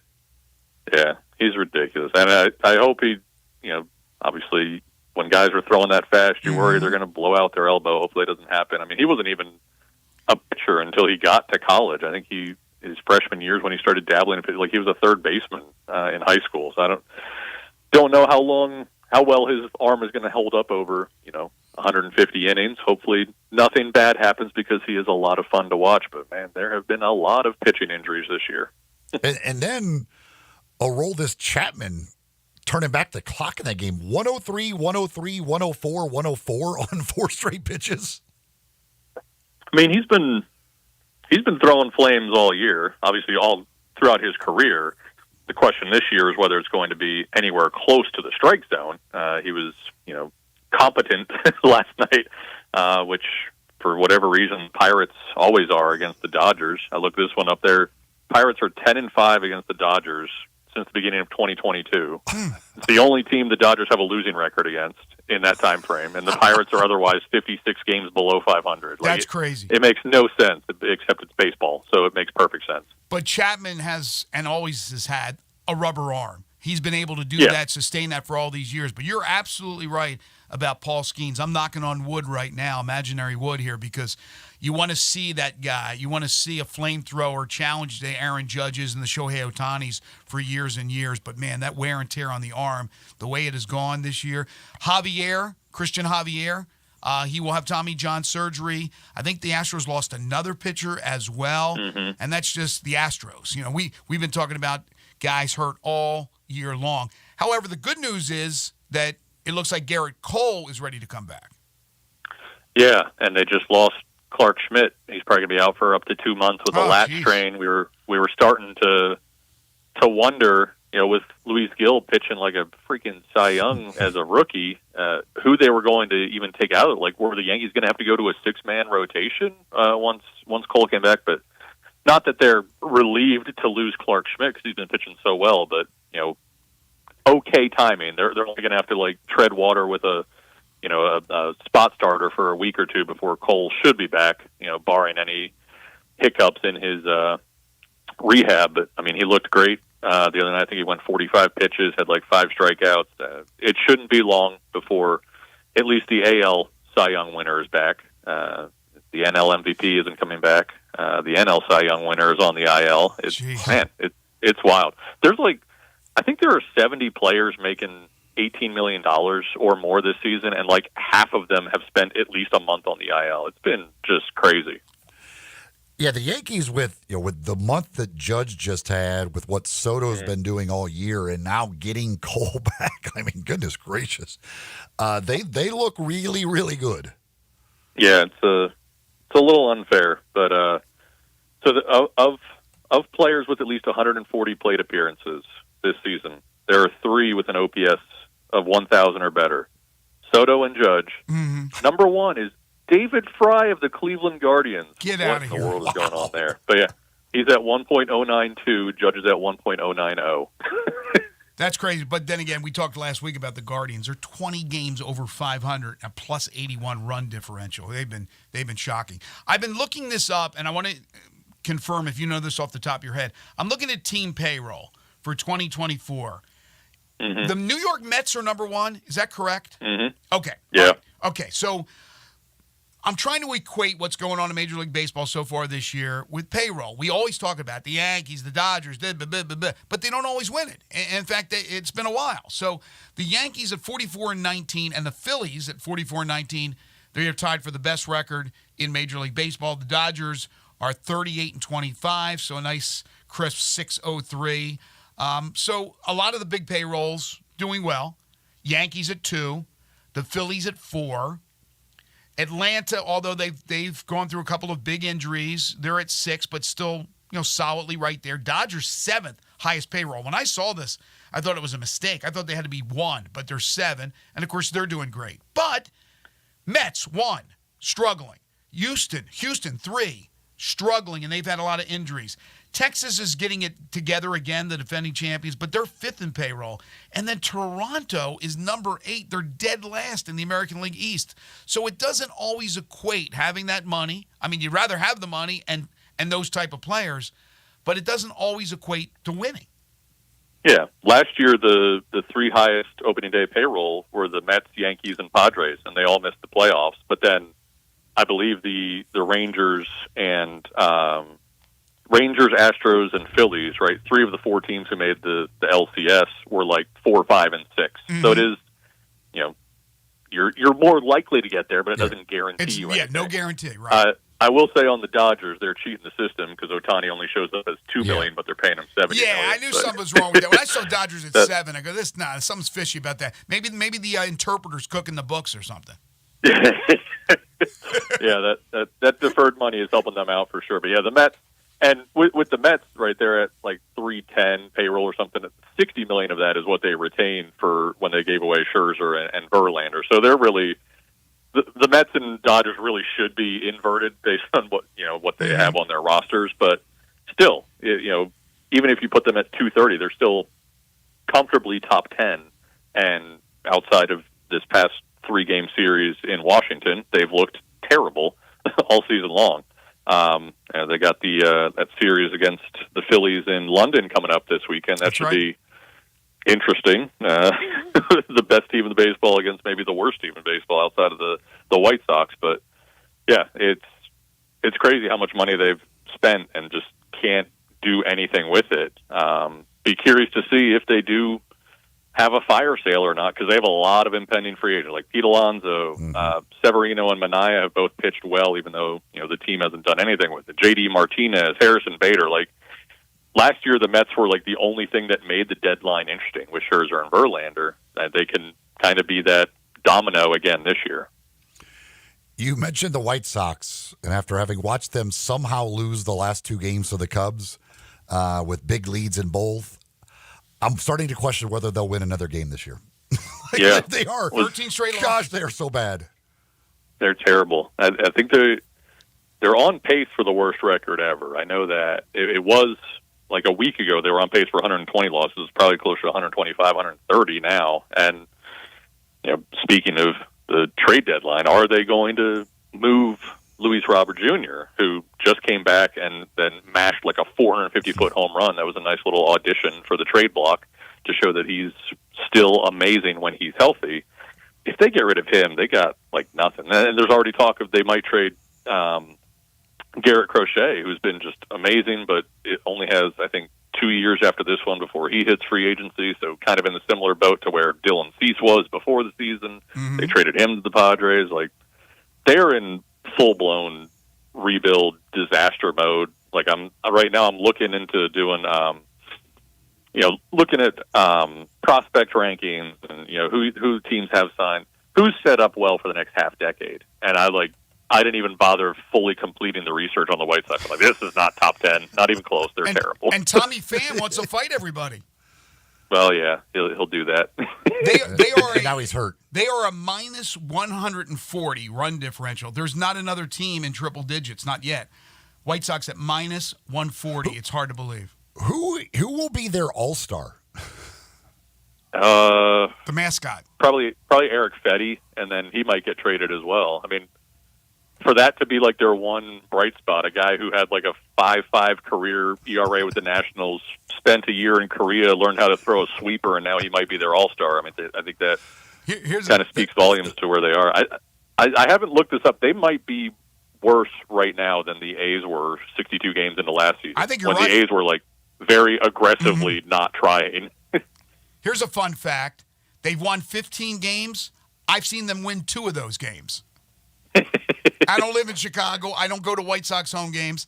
I went to a 3-game series in St. Louis when they beat the Cardinals 2 out of 3. When they were up 5, when they went up 5-0 against Imanaga the other night, I was ready to blow the Cubs up. Like, we're done. If this is rock bottom, I can't. We have reached rock bottom if Imanaga can't beat the White Sox. Luckily, they rallied, and the same thing happened last night. But I was like, if we can't beat the White Sox, it's over. Yeah, I picked up Jameson Taillon for a spot start in my fantasy league last night. Was very disappointed. See, they were down 5-1 real quick, but obviously having Talkman hit that walk-off homer, they're back to 500. I think the Cubs are starting to find something, although they don't really have anybody hitting as well as they thought they would. Kerry Miller joining us from Bleacher Report on the Sissy's Log Cabin guest lines. This is something that's been debated for years and years. I love it. I wanted to get your thoughts on it. The representative from every team in the All-Star game. I love it. Eli just brought it up. The White Sox don't have anybody, but you came up with the name. Do you like that every team is represented? I do. I mean, it gives every fan base something to be interested in, right? I mean, I have no clue. I guess it's going to be Mason Miller from the A's. I don't know who the Angels representative is going to be. Maybe Tyler Anderson. Like, it is. Could be Brent It's a Rooker. fun little. Right? What was that? It could be our friend, Brent Rooker. He just joined us last week for the A's. He was an All-Star last year. Could be again. They actually could get 2. I mean, Mason Miller's been incredible. Rooker's like 12, 13 home runs. I mean, yeah, they've got it. That is kind of fun. Like, at this point, we are starting to look at, who the All-Star starters will be, and then you look down at the bottom of the standings. It's just who the heck are the Marlins and the Rockies going to send. But I don't mind it, and nobody is being left out of the All-Star game that wants to go and is deserving, right? Just because we have a couple of these token guys who maybe don't deserve it from bad teams. Like, so many guys sit out the All-Star game that if there's a star out there who wants to play, they're going to find him. Yeah, it used to be worse back in the day because you didn't have the rule about pitching on Sunday and going to the All-Star game, and then you didn't have all these dudes like bailing. They didn't do that back in the day. So there were actual legitimate guys that were left out because every team had a representative. But I still loved it. Like you said, I also love when they wear their own uniforms. When they had their own uniforms, it was so cool when they would line up and they would boo, some of the teams depending on which, where it was located, the All-Star game. I don't know. I just miss those days. Where is the All-Star game this year? Cleveland? No, it was Cleveland last year, I think. I honestly don't know. I should know that. Zach, can you look that up real quick, where the Major League Baseball All-Star game is? All right, so this is something else I wanted to ask you about. We were just talking about Paul Skeens and Shohei Ohtani. Shohei Ohtani's in this boat, or on this boat, but Skeens maybe will be one day. Who knows? In no particular order, give me the 5 faces of Major League Baseball. You can't use managers or anything like that. 5 players. Who are the 5 faces of Major League Baseball in 2024? It's at Texas, by the way. Yeah. Texas, okay. Texas is I knew that. What am I doing? Okay. 5 faces of baseball. 5 faces of Major League Baseball. Definitely Ohtani. Okay. Definitely Judge. Right. Probably Soto is close, although the fact that he keeps changing teams kind of hurts his face value. Yeah, I don't know. I was kinda, once he signs his massive contract this offseason, yeah, I think he's probably clearly top 5. Doesn't have to be the 5 best. It's just, who are the faces of baseball? Because, again, it's an image Mookie problem. Betts. Mookie Betts, absolutely, is one of mine. I've had those 3 on my list. Who do you have for a 4th? Because it's not Trout anymore. I don't think it's Trout. No, it's definitely not Trout. Yeah, so it's those 3, and then Julio Rodriguez was getting there, but he's having a bad year. Yeah, and he's I'm up not there sure. in Seattle. Bryce Harper, probably. Bryce Harper was the 4th one I had. Those 4. And then I threw in, instead of Soto, I threw in Ronald Acuna Jr., but... Yeah. Is there anybody else out there that you would even think of? Vlad Guerrero? Anybody? I mean, it's got to be guys who are fun. Right? That's why Acuna, that makes sense. I should have thought of that, but I've already erased him from my memory now that he's on the IL for the year. I understand. Before the PEDs, Fernando Tatis Jr. was getting there. Now, I don't know if he'll ever get back to that point, although he has been playing well since coming back. But it's just got to be one of those fun guys who, everybody connects with. And watching Pittsburgh rally around Skeens. I mean, a pitcher is very rarely going to be the face of baseball, but they're all wearing mustaches and they're already so excited about it. I mean, he's he could not there get there yet. in a hurry. He's not there yet, but he could get there in a hurry. You know, I those were the guys. Elliot De La Cruz will be there before De La long. Cruz has a chance. You know, Freddie Freeman has always been like a fan favorite. But what my point is that there's just not enough of those guys and that exposure, and that's what hurts Major League Baseball is to have that star relation that you have in the NBA, that they sell their stars. Major League Baseball does a horrible job in doing so. Yeah, certainly with Trout for 8 to 10 years, where he was just blowing out the world in wins above replacement, and just what was he doing? Subway commercials, and that was it. Like you rarely saw him. The team sucked. I mean, MLB can't do anything about the Angels constantly being a sub 500 team, but Trout was never. He was never anything close to Ken Griffey Jr. on the pantheon of kids are in love with him. I think Aaron Judge took up that mantle pretty quickly, and should continue to be that guy. But can he even stay healthy? That was what Junior really quickly kind of dropped off once he was constantly getting hurt. Mm-hmm.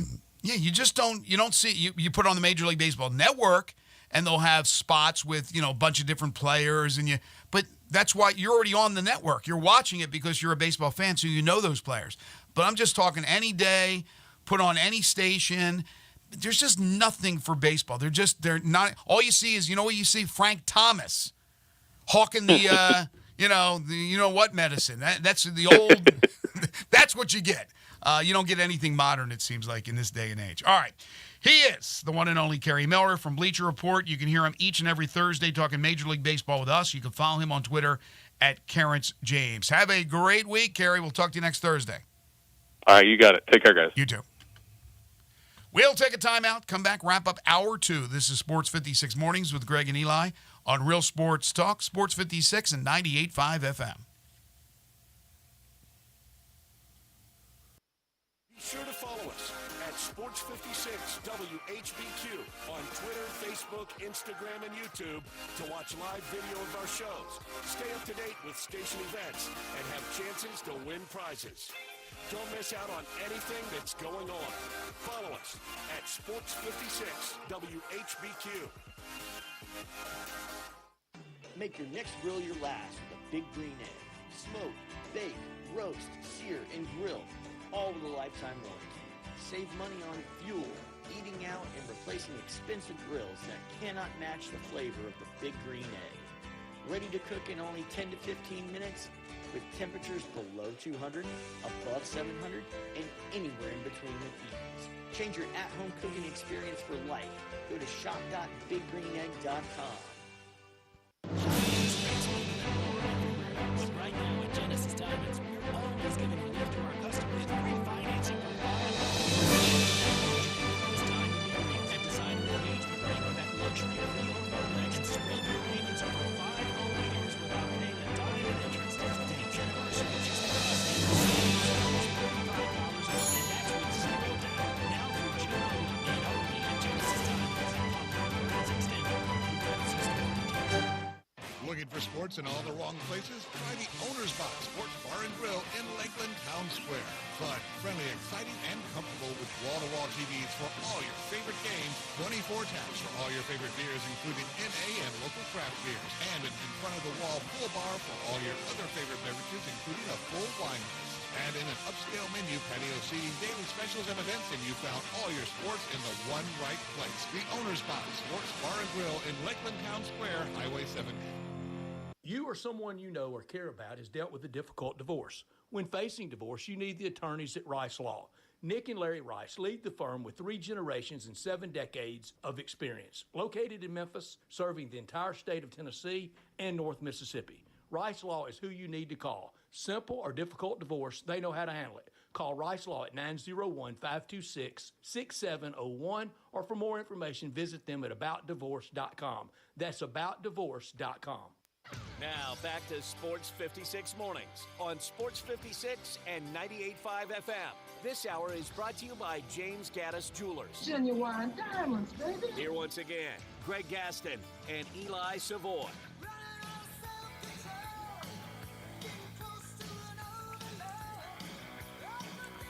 So, last night, my Oklahoma Sooners Just doing what they do.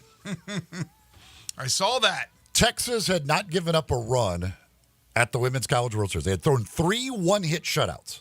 Okay. 2 hitters in the game. It was 2-0. Wow. Was a walk or hit bats? I think it was a walk, and then a 2-run home run. First 2 hitters of the game. And the next hitter hit it off the wall. They had 3 home runs in the game. They rocked the freshman pitcher for Texas, who had been unbelievably good. And then they've got the pitcher who the transfer from Oklahoma State, which apparently she took a lot of criticism transferring from Oklahoma State to Oklahoma. Rivalry. But, like, if you're transferring in softball, if Oklahoma wants you, why would you not go to Oklahoma? Mm-hmm. Like,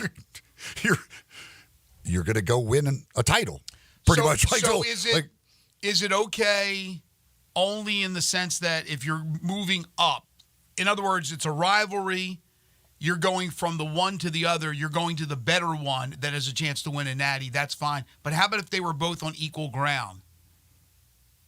I don't care. It okay? I know you don't care, and I'm not. We see people. It's anybody's There's been a prerogative. lot of transfers that have gone from Ole Miss to Mississippi State. I was just going to bring that up. So I was just going to bring that up. Who cares? Do they catch crap for that?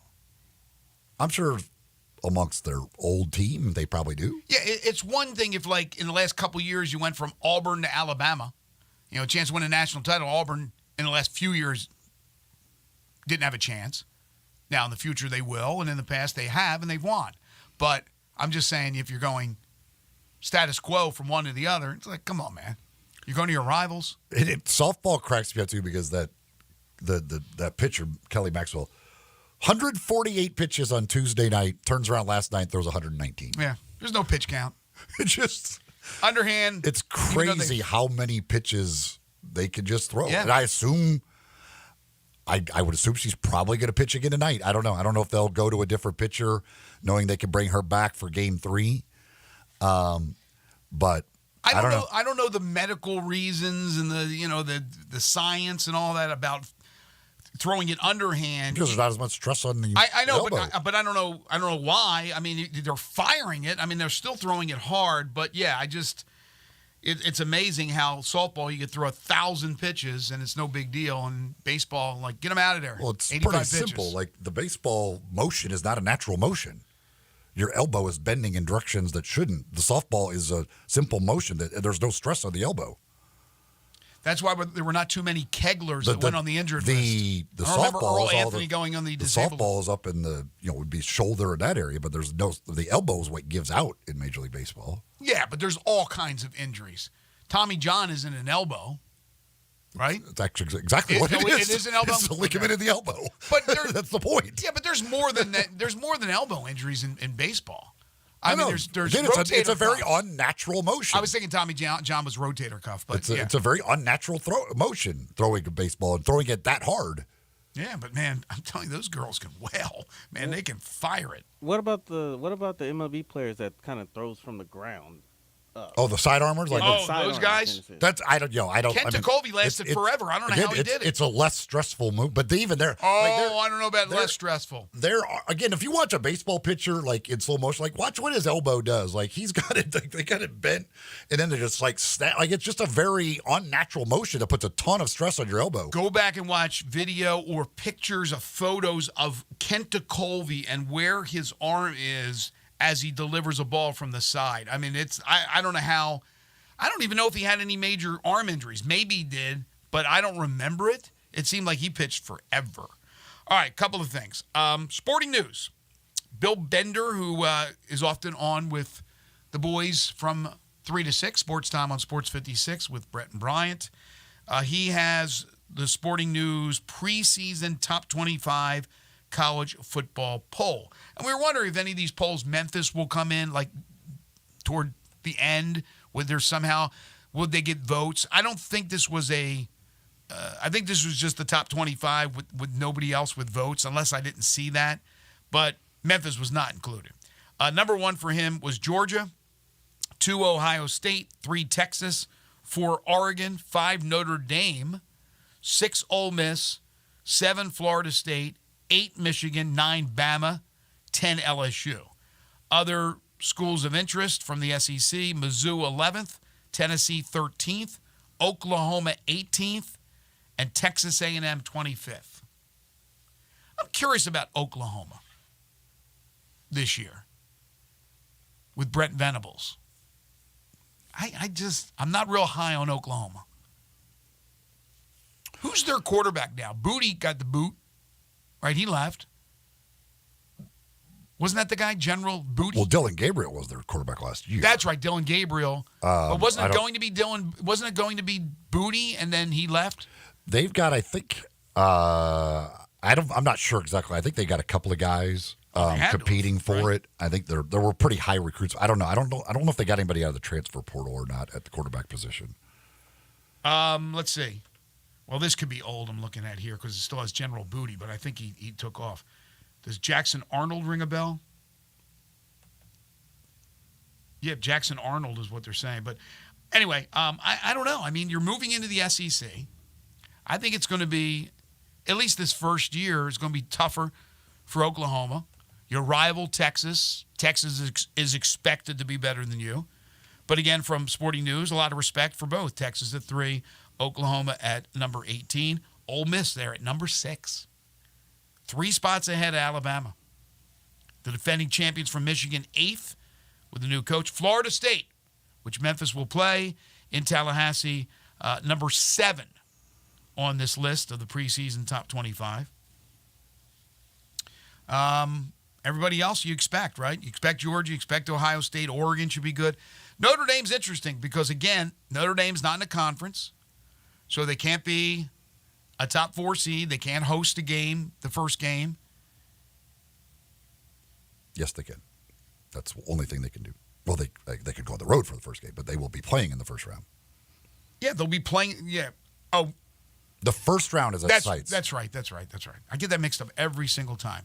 But again, you can't be a top 4 seed because you can't be a conference champion if you're not in a conference. I was talking to Notre Dame alum, and I said, do you think that eventually they'll want to go in a conference if they can't be a top 4 seed? And he said, no.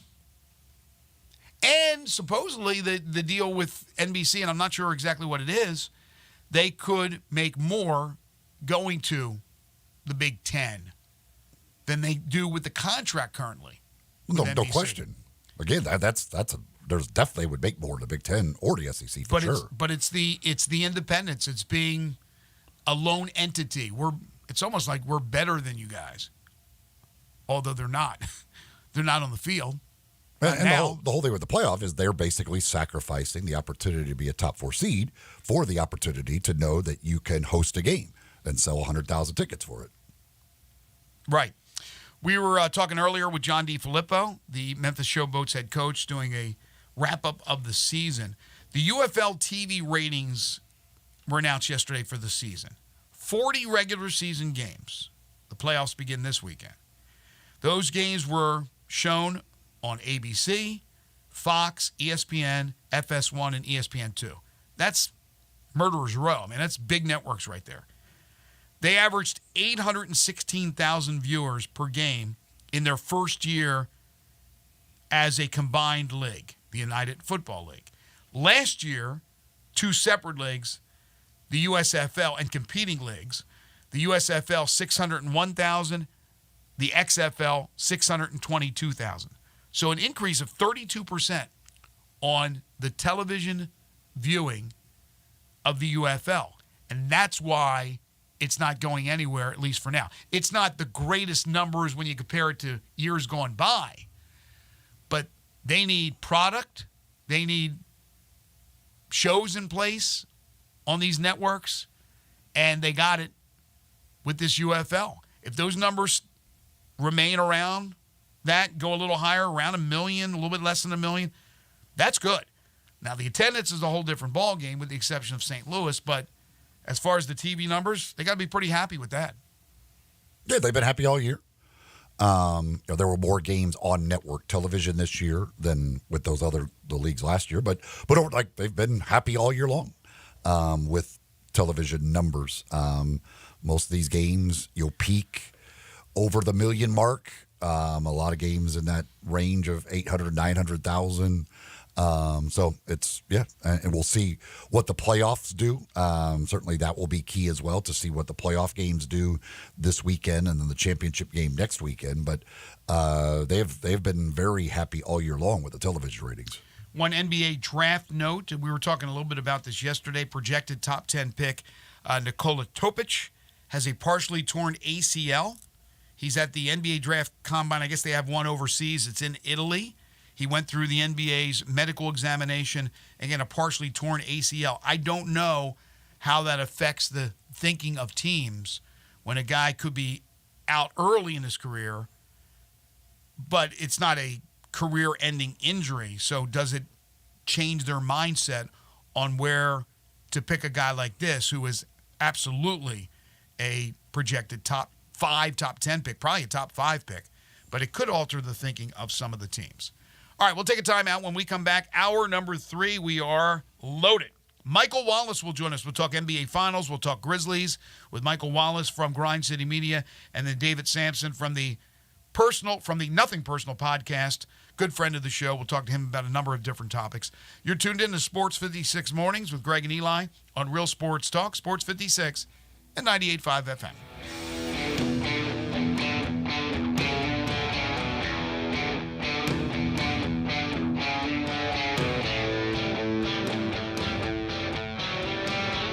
Summertime's finally here, and that means it's time to party. Lucky for you, Family Leisure is having a summertime to party sale. Now, what's all included in this party sale? Practically everything. 24-foot above ground pools for as little as $19.99.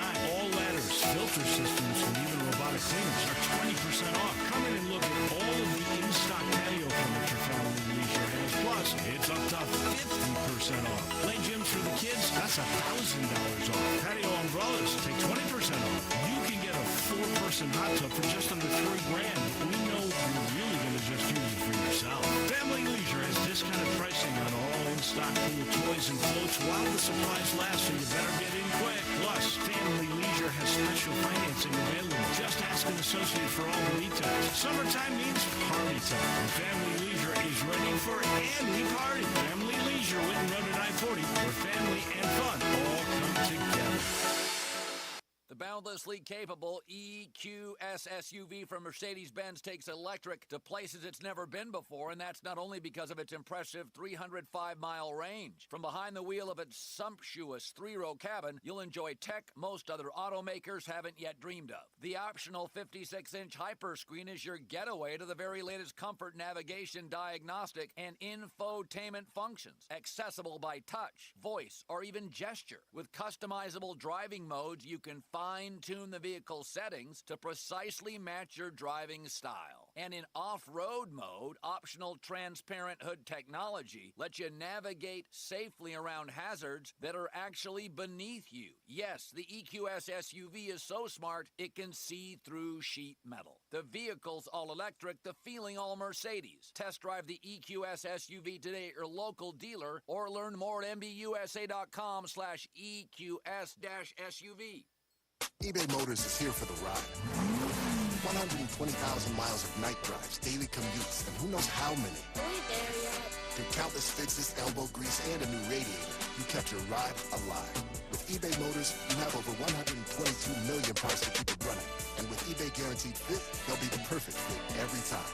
Plus, at these prices, well, we're burning rubber, not cash. Keep your ride or die alive at ebaymotors.com. Eligible items only. Exclusions apply.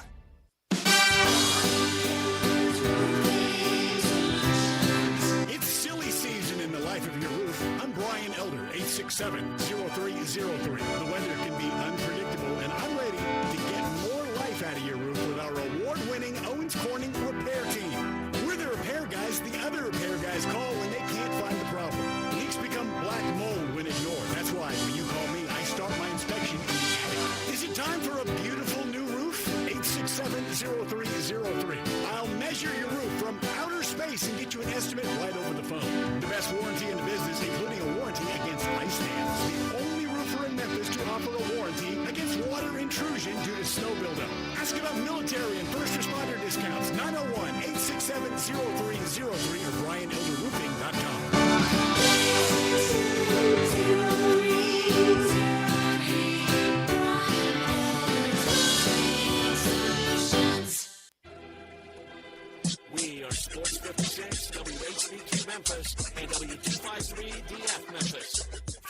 broadcasting stations. Oh, yeah. Sports 56 traffic. Good morning. Wrapping up this earlier wreck as you head out towards Collierville on Bill Morris Parkway going eastbound, just up from Forest Hill Irene Road. Again, it was going outbound. A little bit of volume now arriving in the Midtown area on 240 North over here at Lamar. Traffic's been a little bit busy at times coming up through DeSoto County on 55 going northbound all the way up into South Haven. Hey, Weimer's Jewelry right here in Memphis specializes in bridal ring purchases. They have since 1984. This bridal season, make sure you stop by Weimer's Jewelry, 7525 Highway 64. I'm Commander Chuck with your on-time traffic.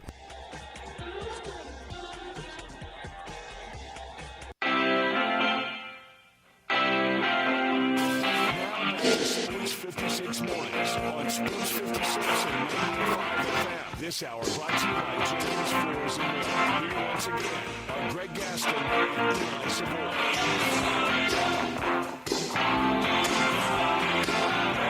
75 degrees on the way up to 91 today under partly cloudy skies, but we'll see a lot of the sun tonight, 66 degrees and clouds, but should be a very comfortable evening tomorrow. Sunshine with a high of 88. We welcome you back to Sports 56 Mornings, hour number 3 of the program on this Thursday, June 6th, 2024. Greg Gaston, Eli Savoy, and Zach Boyd broadcasting live from the Family Leisure Studios.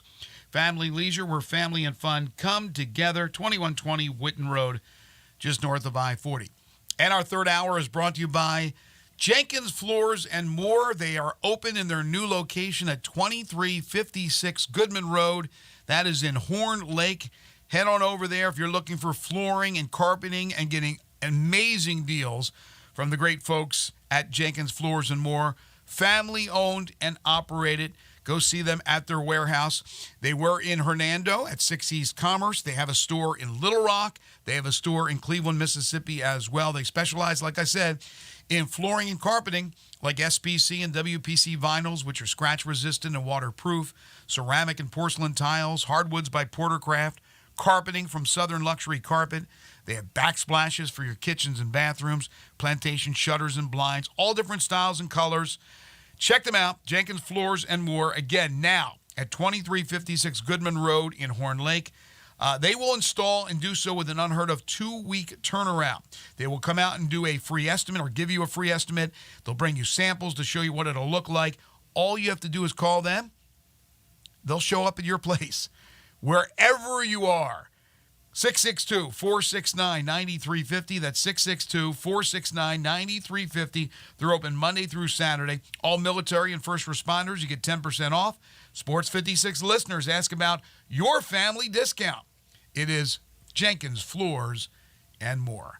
Time now to talk more about tonight's opening game in the NBA Finals Series between the Celtics and the Dallas Mavericks, and obviously talk Grizzlies as well, as we're just 3 weeks away from the NBA draft, when we do so with our good friend, Michael Wallace, the senior editor and contributor analyst for Grind City Media at Grizzlies.com. You can follow him on Twitter at MyMikeCheck, and Michael joins us now on Sports 56 Mornings. Good morning to you, Michael. Hey, good morning, guys. Thanks a lot for having me on again, and I definitely appreciate it. Hey, we appreciate you. Thank you for joining us. Good timing as well. Not only the NBA Finals beginning tonight, and we'll talk Grizzlies here in a second, but we got the Woj bomb out there this morning, which has been a topic of discussion here on our program. Yesterday, it was all about, unless I'm living in some kind of time warp, yesterday it was all about J.J. Redick. J.J. Redick is going to get the Lakers job without any prior coaching experience. And all of a sudden, boom, now the talk is about Dan Hurley. Your thoughts on that?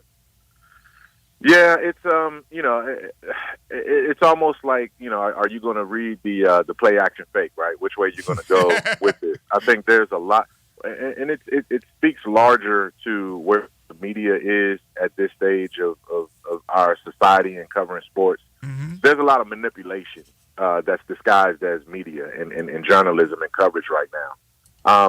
Everything indicated yesterday, all the published reports that J.J. Redick was destined to be the coach, and now today it's Dan Hurley, and either way the Lakers go, it's an intriguing option, right? I don't think that they can go wrong with either one of those guys, but just the way it was positioned and how it's positioned, I'm skeptical. You know what I mean? I'm skeptical. I think if Hurley truly was interested in leaving UConn, I think his name would have surfaced in some other jobs that would have made a lot more sense before now. There were 3 to 4 openings at one point earlier in this cycle, and I think he would have been better suited for coming in at a couple of other different spots.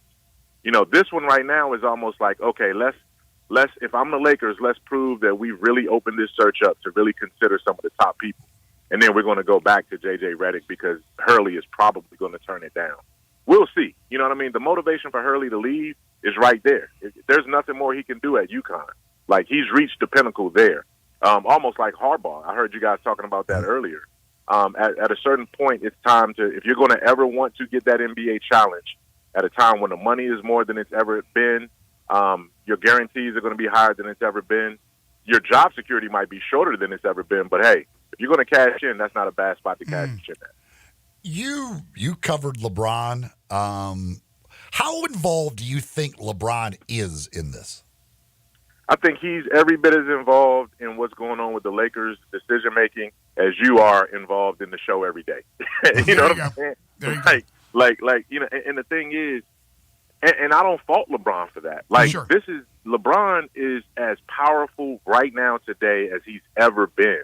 And that's remarkable in and of itself because his shelf life forward is not long at all, right? But his ability to be able to manipulate or help manipulate getting his son into the NBA discussion as a draft pick, as well as getting his friend and respected colleague, J.J. Redick, into the driver's seat for a head coaching job with the Lakers, is just remarkable, right? He has the most influential agent in the game right now, a guy that he's known since they were teenagers. You know, he's a billion-dollar athlete. He's a corporate megastar. Just the fact that he's involved in all of these things while all at the same time saying, hey, I don't want any part of this publicly is just remarkable in and of itself. But that's just LeBron's MO, and you got to respect him for it.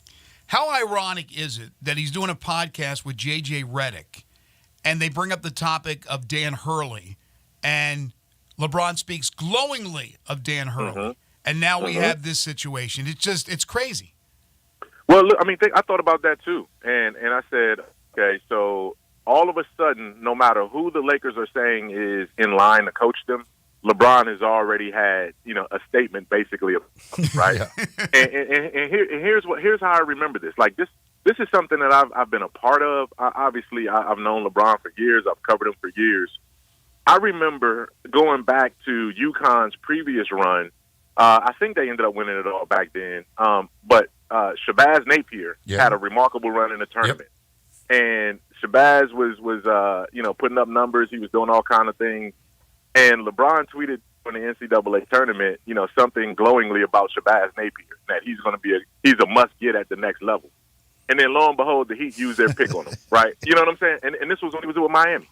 So I've seen him do this before, and it's almost like, you know, you can't say that he's not influential and working behind the scenes because he does this all the time. So he's been doing this from pretty much from the second or third year that he's been in the league, and he's gotten his way. He's gotten his wishes all the way through. If Hurley does end up getting the deal, then the next podcast could be uncomfortable with him and Redick.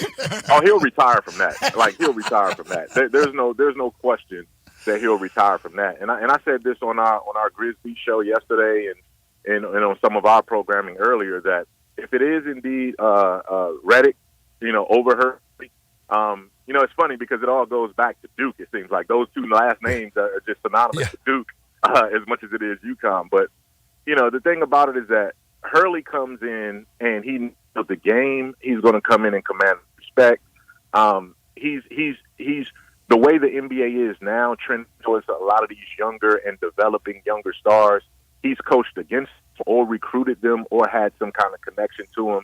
This is a different stage, though, when you talk about LeBron James and Anthony Davis.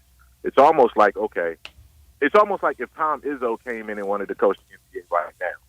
You know he's going to have the credibility, but is he going to be able to connect with these superstars at this stage of their careers when he's just starting to get off on his? But I trust him in terms of execution and what he's going to be drawing up if that's the case. And as far as Redick, I think he's smart enough to know he's going to have to surround himself with some veteran long-term NBA and basketball mind to sort of help him navigate that. All right, let's talk about the NBA Finals. Dallas has been really fun to watch with Doncic and Kyrie and has been a surprising team. Boston is where we all expected them to be. I think this would be a complete disappointment if Boston doesn't get it done with everything that has gone their way. Meanwhile, for Dallas, I think they're playing with house money. How do you see the Finals?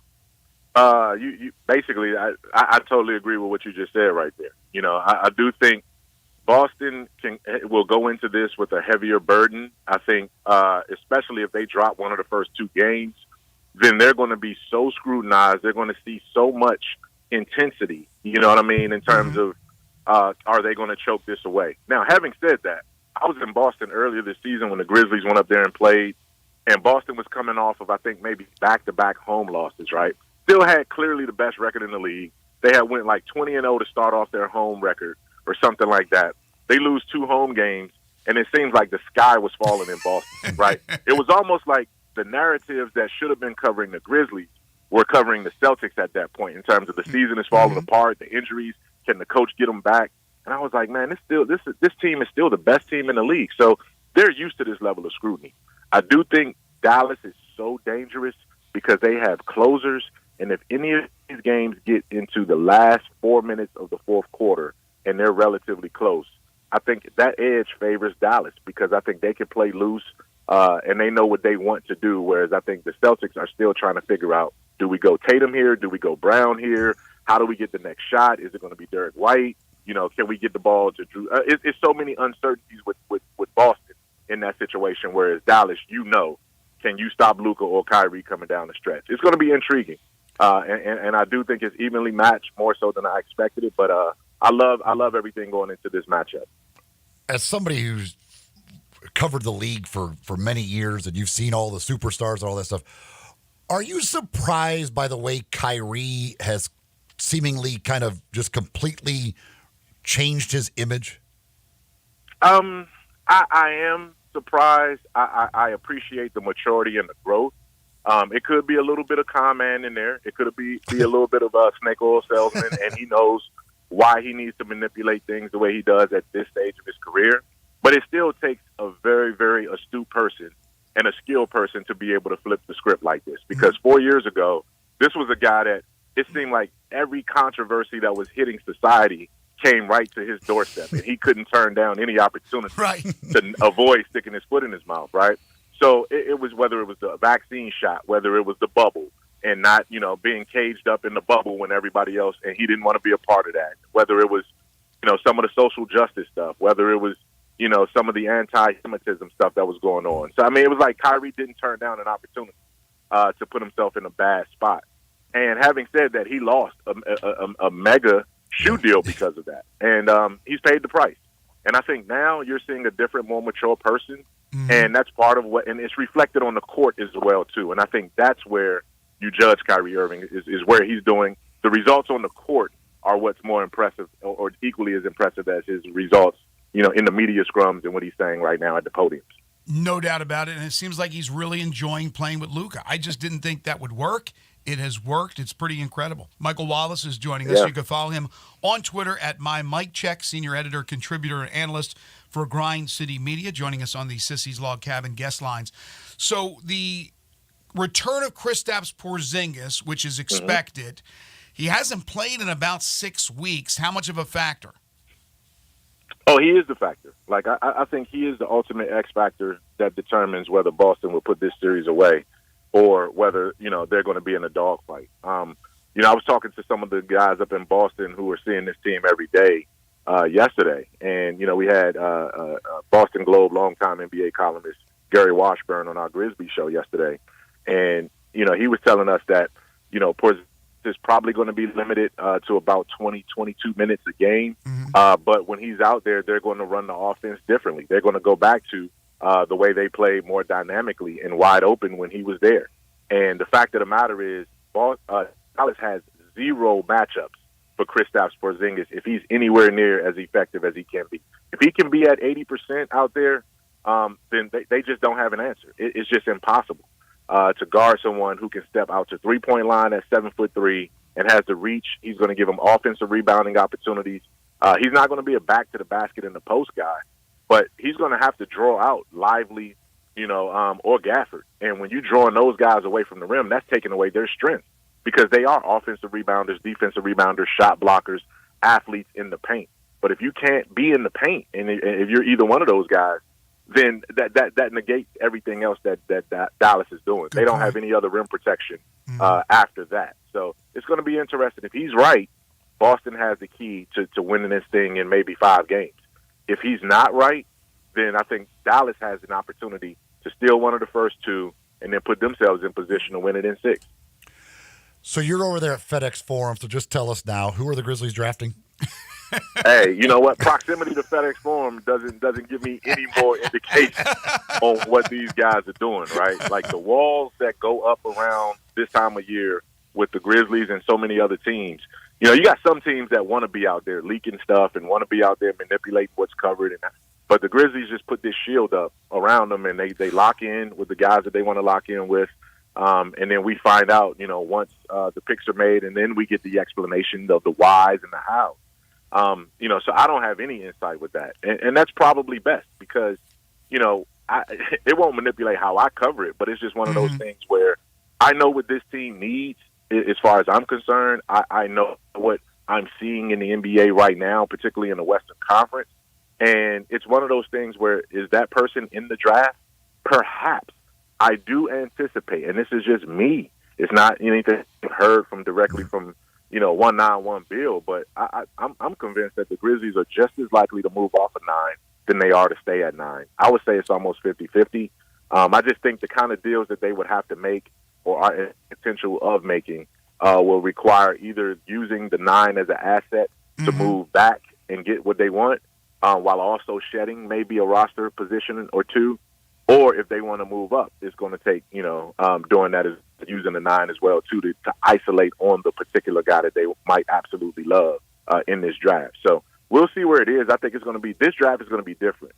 This is going to be where a lot of trades get made in real time.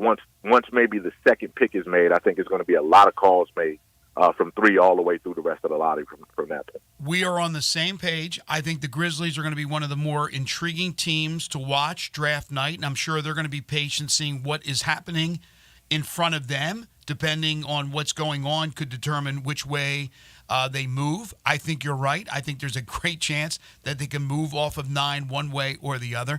And the other point I wanted to make, and you're right about the secrecy with the Grizzlies, back in the day, it used to be, now they were always secret about the draft, but back in the day, when they brought in players for workouts, they sent you the list. You went and you talked to the guys after the workouts. Now you don't even know who they're working out, and if they're working out people, I assume they are. You're not even privy to that information? Like you don't know who's in the building working out? No, I mean there are guys coming in working out, right? Well, I was on vacation, the last several days, right? The last week and a half, so I wasn't in the building to see who comes in and who comes out. Gotcha. But even in that, I've seen, just frankly, and being transparent, like it's hard to hide a 6'8" guy that you haven't seen on the roster before, right? You know what I'm saying? Right. Like I know the 17 guys that should be walking around the building, or not even that, just walking into Bill Street, or like I said, I was at the airport the other day, and there were 2 or 3 prospects that I knew were, prospects, right? But the thing about it, here's the funny part about it: you can't tell now because of the age. These prospects that are coming in for workouts for the Grizzlies are around the same age and the same stage and the same stature as some of the guys in the transfer portal who Penny's trying to line up. You know what I'm saying? Right. So you don't know if this guy, this 6'7", 6'8" wing guy, he looks athletic. He's got basketball gear on. He just landed at Memphis Airport. Is he going to FedEx Forum to see the Grizzlies, or is he going to see the Tigers, right, when it comes to that kind of thing? So it's a lot of that going on. Those workouts are there, but I agree. Back in the day, you had a list. You understood who was coming in and who's not. Now I think not only teams are doing it differently, but players and their agents are doing it differently too. Yes. They're having their own combine in off-campus and off-site locations and forcing the teams to come see them. Yeah, to your point, there was a player already that was mixed up, whether he was going to see Penny or going to see the Grizzlies. That's it's crazy stuff. He's the best. He's Michael Wallace, senior editor, contributor, and analyst for Grind City Media at Grizzlies.com. Follow him on Twitter at MyMikeCheck. Michael, it's always great to catch up with you. Hopefully, once the draft's over and we know what the Grizzlies are doing, we get you back on. Hey, absolutely, guys. You take care, man. Enjoy the rest of the summer, man, as we go. But, yeah, we'll definitely be in touch. Sounds great. Thanks, you Mike. too, Michael. Thank you. Black Tie Moving, folks. If you're moving soon, maybe to a new home, maybe to a new office space, whatever it is you're moving, wherever it is you're moving, talk to the folks from Black Tie Moving, the professionals. That's who you want doing it for you. You don't want to get your friends. You don't want to try and do it yourself. Get the professionals from Black Tie. 901-316-6196. That's the phone number. Or you could just go to the website blacktiemoving.com/Memphis. Talk to the folks at Black Tie. They come up with a plan, working with you for that plan to figure out what it is that you need from them. And then also what fits your budget and making those things work for you. That's the important part. You'll get a no-obligation quote up front so you know exactly what it's going to cost during the move. You've got a moving concierge available to answer any questions that come up. Again, they're taking the stress, taking the worry out of the moving process for you. You know your stuff's getting where it needs to go without any problems. Black Tie Moving, 901-316-6196 or blacktiemoving.com/Memphis. Dave Sampson from the Nothing Personal podcast joins us next. This is Sports 56 Mornings with Greg and Eli on Real Sports Talk, Sports 56 and 98.5 FM. We are Real Sports Talk. Sports 56 WHBQ.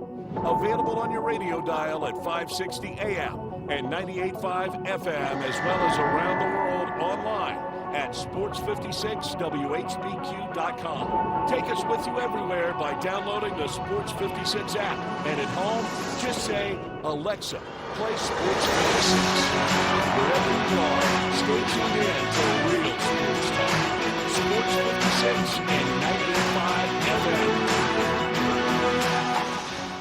Top Gun is the largest indoor range in the Mid-South, but size isn't their only difference. Top Gun has the best instructors with over 300 years combined experience and classes all the way from first shot to master marksmanship. Plus, Top Gun is affordable. Gold membership is just $48 a month. That's just $1.60 a day for unlimited range time.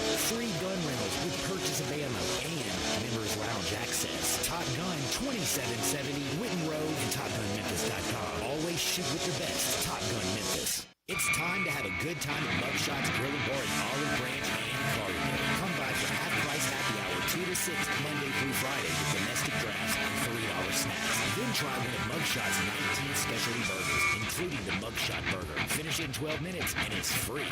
Plus, you get a free shirt. Mugshots in Olive Branch, 6400 Goodman Road, and Mugshots in Carterville, 656 West Poplar. So cheers to great food, good drinks, and fun company at Mugshots Grill and Bar, where you're always having a good time. Guns, guns, and more guns. Over 700 firearms in stock. Home defense guns, old guns, new guns, used guns, big guns, little guns. Every gun you can think of, Classic Arms has them. All brands like Glock, Sig, Colt, Ruger, Smith & Wesson, Browning, Beretta, Benelli, Remington, Winchester, and more. Guaranteed lowest prices in town. Only gun importer in the Mid-South. Free gun inspections and appraisals and free bore sighting for the upcoming deer season. Shop online at ClassicArmsofMemphis.com or visit Classic Arms at 1740 Germantown Parkway behind Quirky's Barbecue in Cordova. Make your next grill your last with the Big Green Egg. East Memphis Eggs. Smoke, bake, roast, sear, and grill. All with a lifetime warranty. Ready to cook in only 15 minutes with good temperatures below 200, above 700, and anywhere between. Change your at-home cooking experience for life with our unmatched all-night wood-fired grill flavor that has our customers raving. Get your Big Green Egg and all our accessories at East Memphis Eggs on the corner of South Flag Station and Post Road. Listen each and every Sunday morning at 10 a.m. and join Ottawa Presbyterian Church for worship. Ottawa is a PCUSA church located in town Memphis.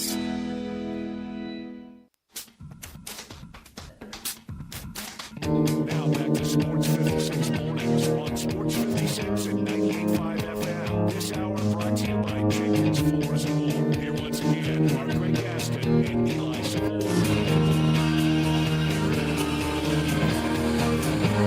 Welcome back everyone. 9:26 is the time. It's been a fun show. A lot going on. A lot of great guests. And that includes our next guest. One of our favorite, in fact. He is the former president of the Marlins. He is the host of the Nothing Personal podcast with David Sampson. You hear him and see him on the Le Batard Show, CBS Sports HQ. He is our friend David Sampson, who joins us now on Sports 56 Mornings. Again, you can follow him on Twitter at David P. Sampson. What's going on, David? Good morning. How we doing? We're doing good. I don't know if we've talked about this the last time you were on, and maybe I'm dreaming this. Are they doing some type of, like, Survivor, like, bringing back everybody? Like, something going on with that? They are doing that. The 50th season of Survivor, it was announced by Jeff Probst, the host of the show, is going to be all returning players. And it's been all new players for quite a while since season 40. So it's really gotten quite a bit of attention, actually. So are you going to be involved? I wait to see. Never say never. The question is, could I ever stomach the possibility of being voted off first twice? That's the real question. And the other question I ask myself is, could I really step away from Nothing Personal for that period of time? Because I would miss it so much. But I've learned in my life, in my career, never say never. Right, right. How long of a process would it be? Let's say if you were to be on it and to win, how long would that take? You're gone for 33 days. The Okay. show is 26 days, and you have to assume sort of 7 days on the front and back end. So it's not nothing. It's not, no, that's true. And yes, you would miss your podcast, which is a terrific podcast. And as I always say when we were having you on the show, we talk about a lot of different things, not just baseball. And we'll get into baseball here in a little bit. But I wanted to get your quick thoughts on the big news this morning. It's not official yet, but we went from yesterday, J.J. Redick is going to be the guy with the Lakers, to now it's going to be Dan Hurley. If I'm Adam Silver, I'm just furious with LeBron. He's just something else, isn't he? The NBA Finals is finally going to start tonight. There's been a week in between games. It feels like forever. And Adam Silver has to meet the media today on the eve of the finals or on the day of the finals. And then all of a sudden you have your number one analyst who's calling the games, J.J. Redick, as somehow the favorite to be the coach. And then 24 hours later, a Woj bomb that it's Dan Hurley. I think it's all a bunch of poppycock, if I can say that. Really? I don't know if I can. I'm sorry if I can't. I just think it's outrageous that, A, LeBron claims he's not involved. That is ridiculous. Of course he and Rich Paul are involved. And then, 2, to have that sort of leak come out as a leverage point, either for Hurley with Connecticut or for by the Lakers against Redick in a negotiation. Either way, competition helps to quash salary. So, in my mind, it's not a mistake that this came out today. What do you think the chances are of Hurley leaving UConn for that job?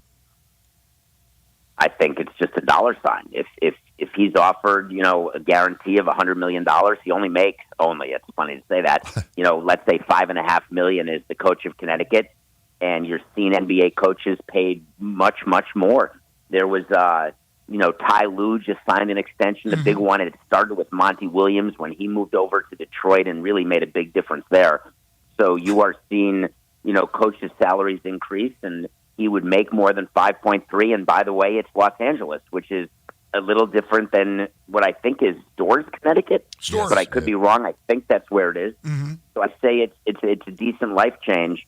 But I still think that J.J. Redick is the likely head coach if they can come to an agreement. But we're going to wait to see. But I do know from a league standpoint, you can't stand when something gets in the way of your jewel event, which is the NBA Finals. So Adam Silver just has to be despondent that that's what's being talked about today. Yeah, we were talking about that in our first hour of the show, that it happens on the day where the NBA Finals start. And we've been waiting now for quite some time for the NBA Finals to start. But one final question about Hurley. I'm one that believes you can't change your stripes. He is a very volatile, emotional coach, and that's good. I mean, he's a great coach. He's a great X's and O's guy, has a good strategy. But What would happen coaching up LeBron and Anthony Davis that first time they face some animosity, not animosity, but some issues that has him go off?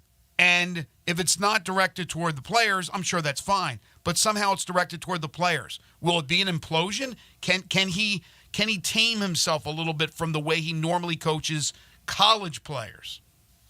It's a great question, and I want to bring up the recently departed Bobby Knight is who I'm thinking about. Yeah. As a great college coach, sort of a volatile guy. There's a reason, in my opinion, that he never coached professionally. You can't coach professionals the way you coach college players. Rick Pitino is a great example of that. He came to the Knicks and tried to coach them like they were a college team, and it just did not work. You cannot treat professionals the same way you treat college players. I was going to call them students, but that was silly of me. The way you treat college employees, I would say. So it's not a guarantee that he'll come to Los Angeles and make a difference. And it's possible that it wouldn't last long. And we've seen that often with coaches who make the change and then go back. It just doesn't work out. And frankly, it can go both ways with professionals trying to go to college and realizing, well, wait a minute, these are not, grown adults. I can't deal with the recruiting and everything else. So I think it's such an important hire, especially if they're going to re-sign LeBron and draft Bronny, which I think they're going to do. Let's say you've got a year or two left of LeBron as a top 20 player. Their one title recently is the COVID year, and Anthony Davis isn't getting younger, and the team has been made in the image of LeBron and what he wanted. So really, it's important to have a coach in there who's exactly what LeBron wants. The problem is, LeBron as a player is Hall of Fame like Michael Jordan. LeBron as an executive has not been that good in terms of his ability to procure players or to, have his friends be complimentary players and help him win. So I think LA is just in a really bad situation by giving so much power to LeBron. Well, and that's the thing, too, for whoever comes in as coach, you're expected to win a title with a team that's they've been in the play-in for 2 straight years. Yeah, I mean, if I'm looking at the Western Conference, I think it's pretty fair to say they're not even a top 4 team in the Western Conference, and it's hard to say that when you're talking about LeBron and AD, two, Hall of Fame players. But I think the reality is when you look at the Western Conference, certainly you have Oklahoma City ahead of them. You'd have Dallas, you'd have Minnesota, and a healthy Ja Morant, and I would put Memphis ahead of them as well. All right, so who do you like in the finals with Dallas and Boston? I picked the Celtics in 6, and this is tough. This happened to me in my career, 18 years in baseball. I ended up hating so many teams that I wanted rain out because I just didn't want anybody to win, and I know that somebody has to win. And that's how I feel about this. I'd love Luka to win a title. That'd be nice. I'm not thrilled with, Edelson or Kyrie winning a title. As a New Yorker, that Boston is eternally not my favorite. So I can't root for any of them. So then what I root for is a long series because that helps the league, and it's fun to watch a Game 7. So I'm rooting for 7, but I'm predicting, because my predictions have come with thought and analysis, is Celtics in 6. If the Celtics are able to win this, where does that elevate Jason Tatum to? It's funny, I just talked about that on Today's Nothing Personal, which just came out. Did it make him, he's so young, and I feel like he's been in the league forever. Right. And there's been such talk about he can't win the big one and they can't get it done and yada, yada. You have to believe that Tatum will win the Finals MVP if they win, and you have to look at the way he plays and say, wow, he's a legitimate top 5 player, and now he'll have a ring on his resume. And at his age, there's no reason to believe there won't be more than one, even though it's hard to win, as they found out. But I think it brings you, we debate all the time, do you need a ring to be legitimized as a player? And I like to argue no, because I love Patrick Ewing so much. But I really believe that rings matter. And so he's got to start winning rings. And so you can't get 2 without 1. and you got to get past 2 to be an all-time great. David Sampson joining us on the Sissy's Log Cabin guest lines. All right, got to get your thoughts, your opinion. We've talked more WNBA the last couple of days than we have in our previous, 1,000 years. What is your take on the? I mean, everybody has an opinion now. Gino Auriemma came out yesterday and said Caitlin Clark is being targeted. Your thoughts on what has happened? What bothered me the most about the play that we're talking about, the forearm shiver, where were her teammates? Mm-hmm. If I'm the coach of the Fever, or I'm the owner of the Fever, or the president of the team, we talk about that in the clubhouse all the time. When there's a brawl, and if we charge the mound, we want the bullpen guys not jogging in side by side with the other bullpen. We want them sprinting in. We want them. As a matter of fact, I'm happy to have the bullpens fight each other in the bullpen. I want to make sure that when we have our best players thrown at, that we throw at and hit one of their players. And we talk about that kind of stuff all the time, no matter what you feel about someone off the field. And believe me, there's plenty of unpopular players within their own clubhouse. But when something happens on the field, you have their back. Hard stop. And that bothered me a lot. The second thing that's been bothering me is that we've made this a discussion about race. And I recognize that I'm white. I recognize that people may think I'm not in position to say this, but I don't want to say that it's about race when things are happening on the court. The jealousies, the pettiness, the forearm shivers, the targeting. I don't want to say it's about race. I want to say it's about jealousy. Yes. And the thing about jealousy to me is that when it's right and there's a reason to be jealous, I'm all for it. But when it's misplaced or misguided, that's when I have an issue. And to not acknowledge what Caitlin Clark has done for the WNBA in numbers, dollars, interest, minutes of media attention, it just makes you look foolish. And that's my view of it. Is she the only player? No. Is she the best player? No. She's a rookie. But that's not the point. She's the most talked about player. And if you are a WNBA player and you want charter flights and you want more salary, you need to find an anchor tenant. And Caitlin Clark is that anchor. And you ought to be watering it and massaging it and helping it grow because it accrues to your benefit as a player. So that part of it is very mysterious to me. Absolutely, but say that I mean, she is the cash cow. Like, there's nobody else. It is her. She can completely change the fortunes of everybody in the league because of what the eyeballs she brings. I still don't understand how in the world, like from a league perspective, like you got to be, how that wasn't even called a flagrant foul. Like you better protect the girl. You need your officials to protect her. To leave something like that as a regular foul in game is crazy to me. It's outrageous, and I think Angel Reese is a great player, too. I love watching her play, but I don't want to see her applauding on the sideline. As a fan, it's fun to see, but as a commissioner or as a team president, there has to be a punishment for that because we don't want to condone that. We want to condone, if you want to do the Pat Riley rule, which is no layups, I'm in. I love that style of basketball. You want to not help people off the ground. Pat Riley was big about that. If the opposing player's on the ground, you don't extend your hand. There's no chivalry. I don't want you talking to the other team. I'm all about that. But I don't want to see applause for a foul like that, which was not a on-the-ball foul, if you will. It wasn't her driving to the basket.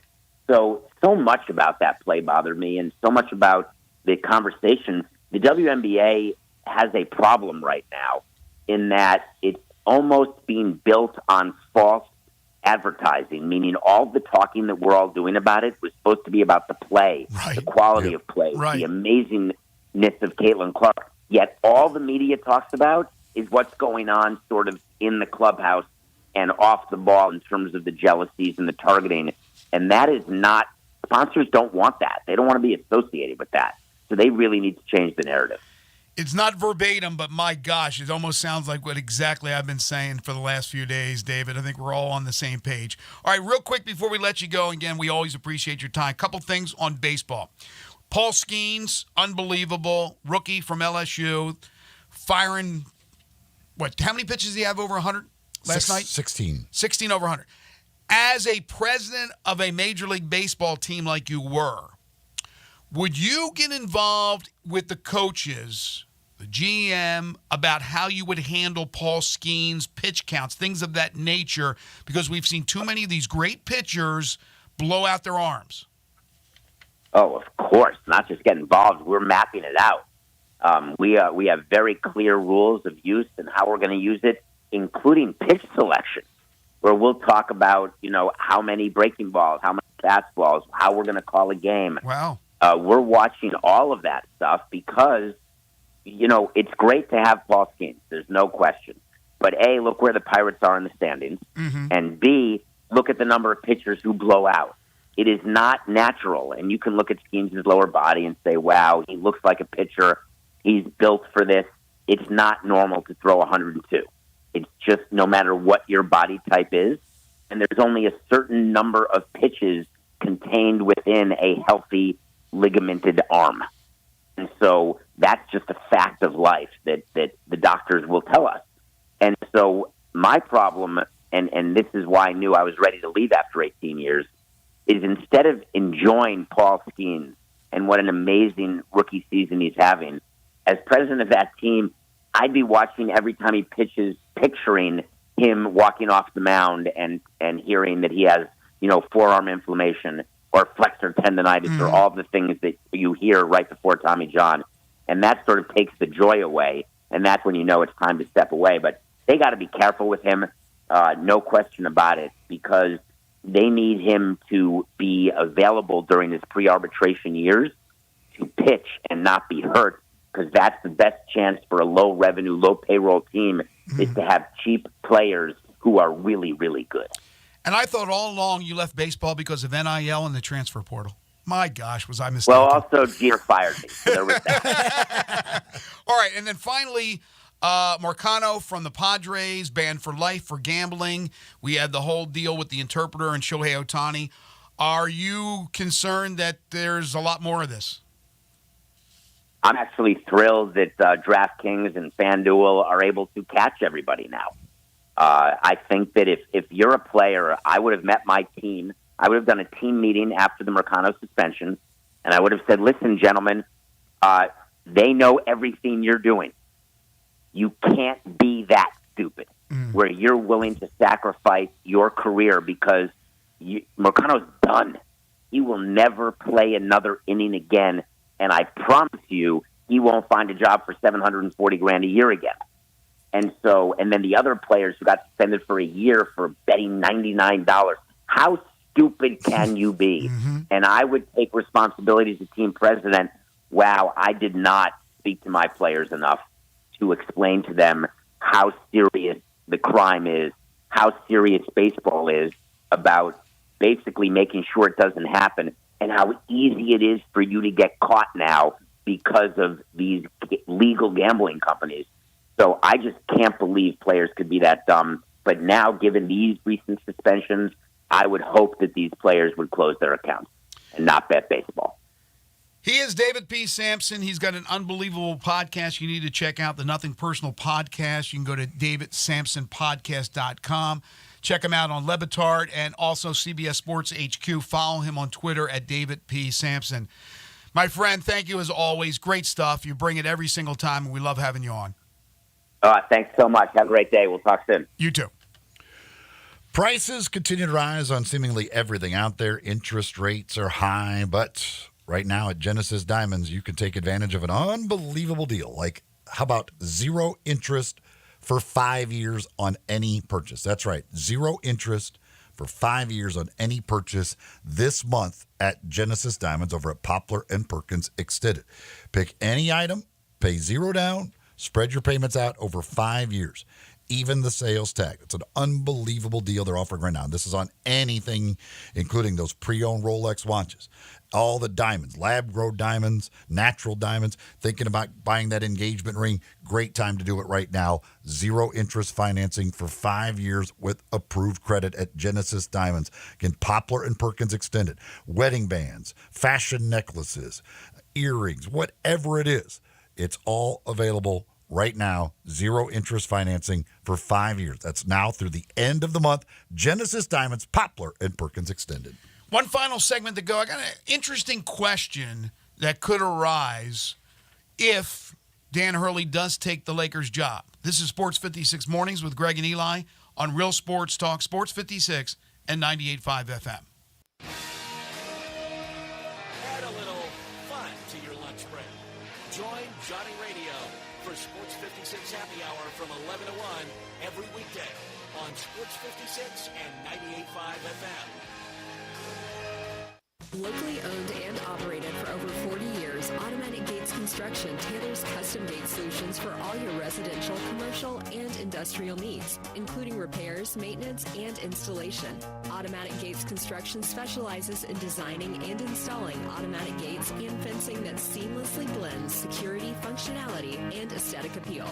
Elevate the safety and efficiency of your property with a premium gate solution. Automatic Gates Construction at myautomaticgates.com. Don't miss a second of NWSL action. Every club, every matchup. From kickoff to equalizers, every PK, every save. The best players in the world play here. Find where to watch at nwslsoccer.com/watch. NWSL. We play here. You know our trusted partner TireRack.com for their fast, free shipping, free road hazard protection, convenient installation options, and their great selection of best tires, like the highly consumer-rated Yokohama Avid Ascend LX. But did you know they sell other automotive products?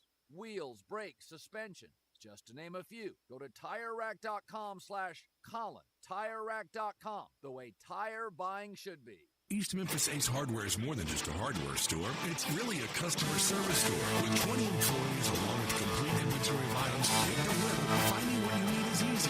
Choosing from a complete selection of Big Green Egg as well as Traeger and Weber grills. And the garden center has everything for your yard. You can get glass, cut, repair screens, and new keys with key fob programming. Tools, nuts, bolts, screws. You need it. East Memphis Ace Hardware has it. And they're just down the street at the corner of Ridge and White Station.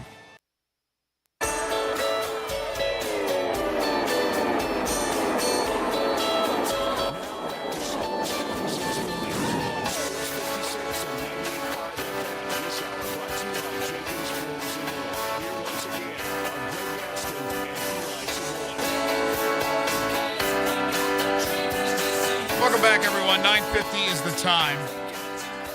So here's my question. If Dan Hurley takes the Lakers gig, then every player on the Connecticut team will have a 30-day window to jump into the portal, to leave if they'd like to leave, and go to another school. And the bidding would be high for some of these players. Alex Caravan, who was looked at as a strong possibility of being picked in the first round. I think he would have. He's a really good shooter, would have been one of the great shooters in the draft. But he pulled out, decided to go back to UConn and play for Danny Hurley. Do you think if Hurley leaves, that Alex Caravan, if he so desired, should be allowed by the NBA to put his name back into the NBA draft hat? I don't know how exactly the rules work because the final deadline for early entrants to withdraw is still to come. This was the withdrawal to be able to maintain your college eligibility. So he might be able to get back in. Okay. I don't know. I have no idea. I don't know. I have no idea how that works as far as the rules are concerned. And I don't know if... You love yourself some Alex. You have made this dude out to be like the best player ever. No. I just like he's a shooter. He was like 37% three-point shooter. I like him. I like him a lot. I like Caravan. But anyway, I was just curious about that. I think you're right, though. The deadline that just passed where David Jones decided to stay in the NBA draft was for players to go back to college. I think you're right. I think there's another deadline later. There's definitely another deadline, yeah. Yeah, so I think this has not come yet. I think he'd probably be able to do that. By the way, I just realized this. Like, it's a disservice that the Caravan community hasn't given this guy an NIL. Caravan. Oh, Caravan. the Dodge Caravan. Like, it makes perfect sense. Maybe he's getting that. That's why he's going back to Connecticut. Drive yourself a Dodge Caravan. Yeah. That's pretty good. Nobody's driving the Dodge Caravan like Greg. That dude drives the Dodge Caravan. I like the Caravan. Greg's got him shooting 75% from three-point range. So how much does a coach make a difference? If Connecticut, and I don't know where they're being looked at for next year as far as three-peating, but if Dan leaves, and let's say all the players stayed, which is probably not going to happen, would they drop because they lose the coach? I mean, they're going to drop, but do they drop significantly when you look at a team that loses their head coach? They might, some be. I mean, they're considered right now like a top 5 preseason team. Right. Like, they're considered really good. Like, but does it drop if you talent lose they your got. coach? If you lose your leader? If you lose the guy who's pulling the strings? The Papa Geppettas, if you will. I don't know. It's an interesting situation. Again, if you're just tuning in, Dan Hurley, according to Woj, is the guy the Lakers are now focusing on, and they're planning on offering him a huge contract. He didn't throw out figures, but doesn't mean he will accept. J.J. Redick was the news yesterday. He was the news of the day, and now it's Dan Hurley. We were talking to Michael Wallace about the Grizzlies being very secretive in workouts, and he says, I see a few guys in the building or at the airport. Some are distinguishable, I guess, where you would know who they are, and some you don't. But I saw this tweeted out. So this is how I find out if the Grizzlies have guys in town. They actually post something, or somebody posts it for them. Bradley Basketball posting that Malevi Leons is getting a workout with the Grizzlies today. Who? Malevi Leons. Yesterday it was some big foreign center that I had never heard of. So, hey, you never know. Diamond in the rough. Leave no stone unturned. Summer League squad is about to be lit. I tell you what. Raider Corey texted. He says, why do these journalists, reporters, or insiders have to be first with information? Do they get bonuses or what? Disregard being accurate or whatever. It has become comical. Are Woj and Shams the only people that the NBA want leaking stuff? It's ridiculous. Oh, preach, my friend. You're absolutely right with bringing that up because I brought it that's up all what the time. Woj and Shams do. Like, that is their whole thing. Like, Yes. is to be the insider. So, yeah, and yes. Some teams do leak to those guys. Their relationships with teams is 100%. Like, teams go through them. Like, that's how NBA information gets out. They have those relationships, and teams give them that information. But that's their whole purpose and why they're being paid what they are is because they get stuff first. Yes, it's up. Look, there would be no information if a team did not leak the information to somebody, right? It would never come out unless it's not all for the teams. A lot of it is agents. Agents, right. But I'm saying if the information was not leaked by an agent, by an NBA personnel member, by whoever, then that information would never come out. So they want that information out, right? And that's why we get in the smoke screen season, a lot of speculation, a lot of innuendo. But his point about being first, yes, in this day, and forget about Shams and Woj for a second, just anybody out there that's covering sports in general on a national level, but even on a local level. Remember the kid from Mississippi, from Jackson, who screwed up the whole Lane Kiffin story? I mean, it happens all the time because everybody's trying to get it first. And here's a problem, too. And there's been a lot wrong with the Memphis Tigers information, is people get it out first, and it may not be accurate. But they're hearing a rumor. They're not checking a second source or a third source, as journalists are supposed to do. And some still do. Some are really, really good at what they do. But they get that information out. Let me get it out. Let me get it out on social media right away. And then they find out they're wrong. Well, guess what? There's no repercussions unless people stop reading or stop following or stop listening to those particular people. There's no ramifications. And I'm not going back that far. If you had it in the newspaper that morning and it was wrong, man, you were done because there was you maybe had an afternoon edition that came They out. used to throw you in prison. Well, yeah, we can go to extremes here with the media in other countries as well, but I'm talking about right here. The question that Corey brings up is a question that I bring up an awful lot, being part of the media. But when I broke stories, when I was at Channel 24, and we broke some stories, some big stories here in the city, we made sure that it was factually correct. Now it's just throw it out there, see what sticks. Now, Woj and Shams, obviously they have more, pop behind them. But they can be wrong, too. Woj was wrong, what was it, last draft or 2 drafts ago? Whatever it was. I think it was last draft when they screwed up who was going to be first because sometimes they get bad information or that information changes. Shams has been on Reddick. Maybe he'll end up being right. Maybe he'll be wrong. Woj is now on Dan Hurley. Who knows? They're not always right. But, yes, they're first because they're given that information, and it's get it out first. That's why you see them get it out, and then all of a sudden 8,000 other national media members get it out. Well, are they using the same sources? No. They're probably saying, well, Woj can't be wrong, so we'll go ahead and pretend like we got the story too. No, you just got it because of him. That's the way it is, at least my opinion. We want to thank John D. Filippo, Kerry Miller, Michael Wallace, David Sampson for joining us on the program today. We'll wrap up the week tomorrow. John Varlas will join us. We'll talk Belmont, the Belmont Stakes at Saratoga this year. Maybe next year as well because of renovations going on at Belmont, but it will be the Belmont Stakes at Saratoga. Ed DeRosa, our horse racing insider, will join us to break that down, hopefully give you a winner. And then we'll have 10 in a row, the game show that has swept the nation. We'll talk game 1 of the NBA Finals, which goes tonight, Dallas and Boston. Pick real quick. Who's your pick, Zach? Boston, 6. I'm going Dallas. I'm with Zach, Boston in 6. I'm going Dallas in 6 for the upset. Wolo and Friends on Sports 56 is coming up next. For Eli and Zach, I'm Greg. Have a great day, everybody.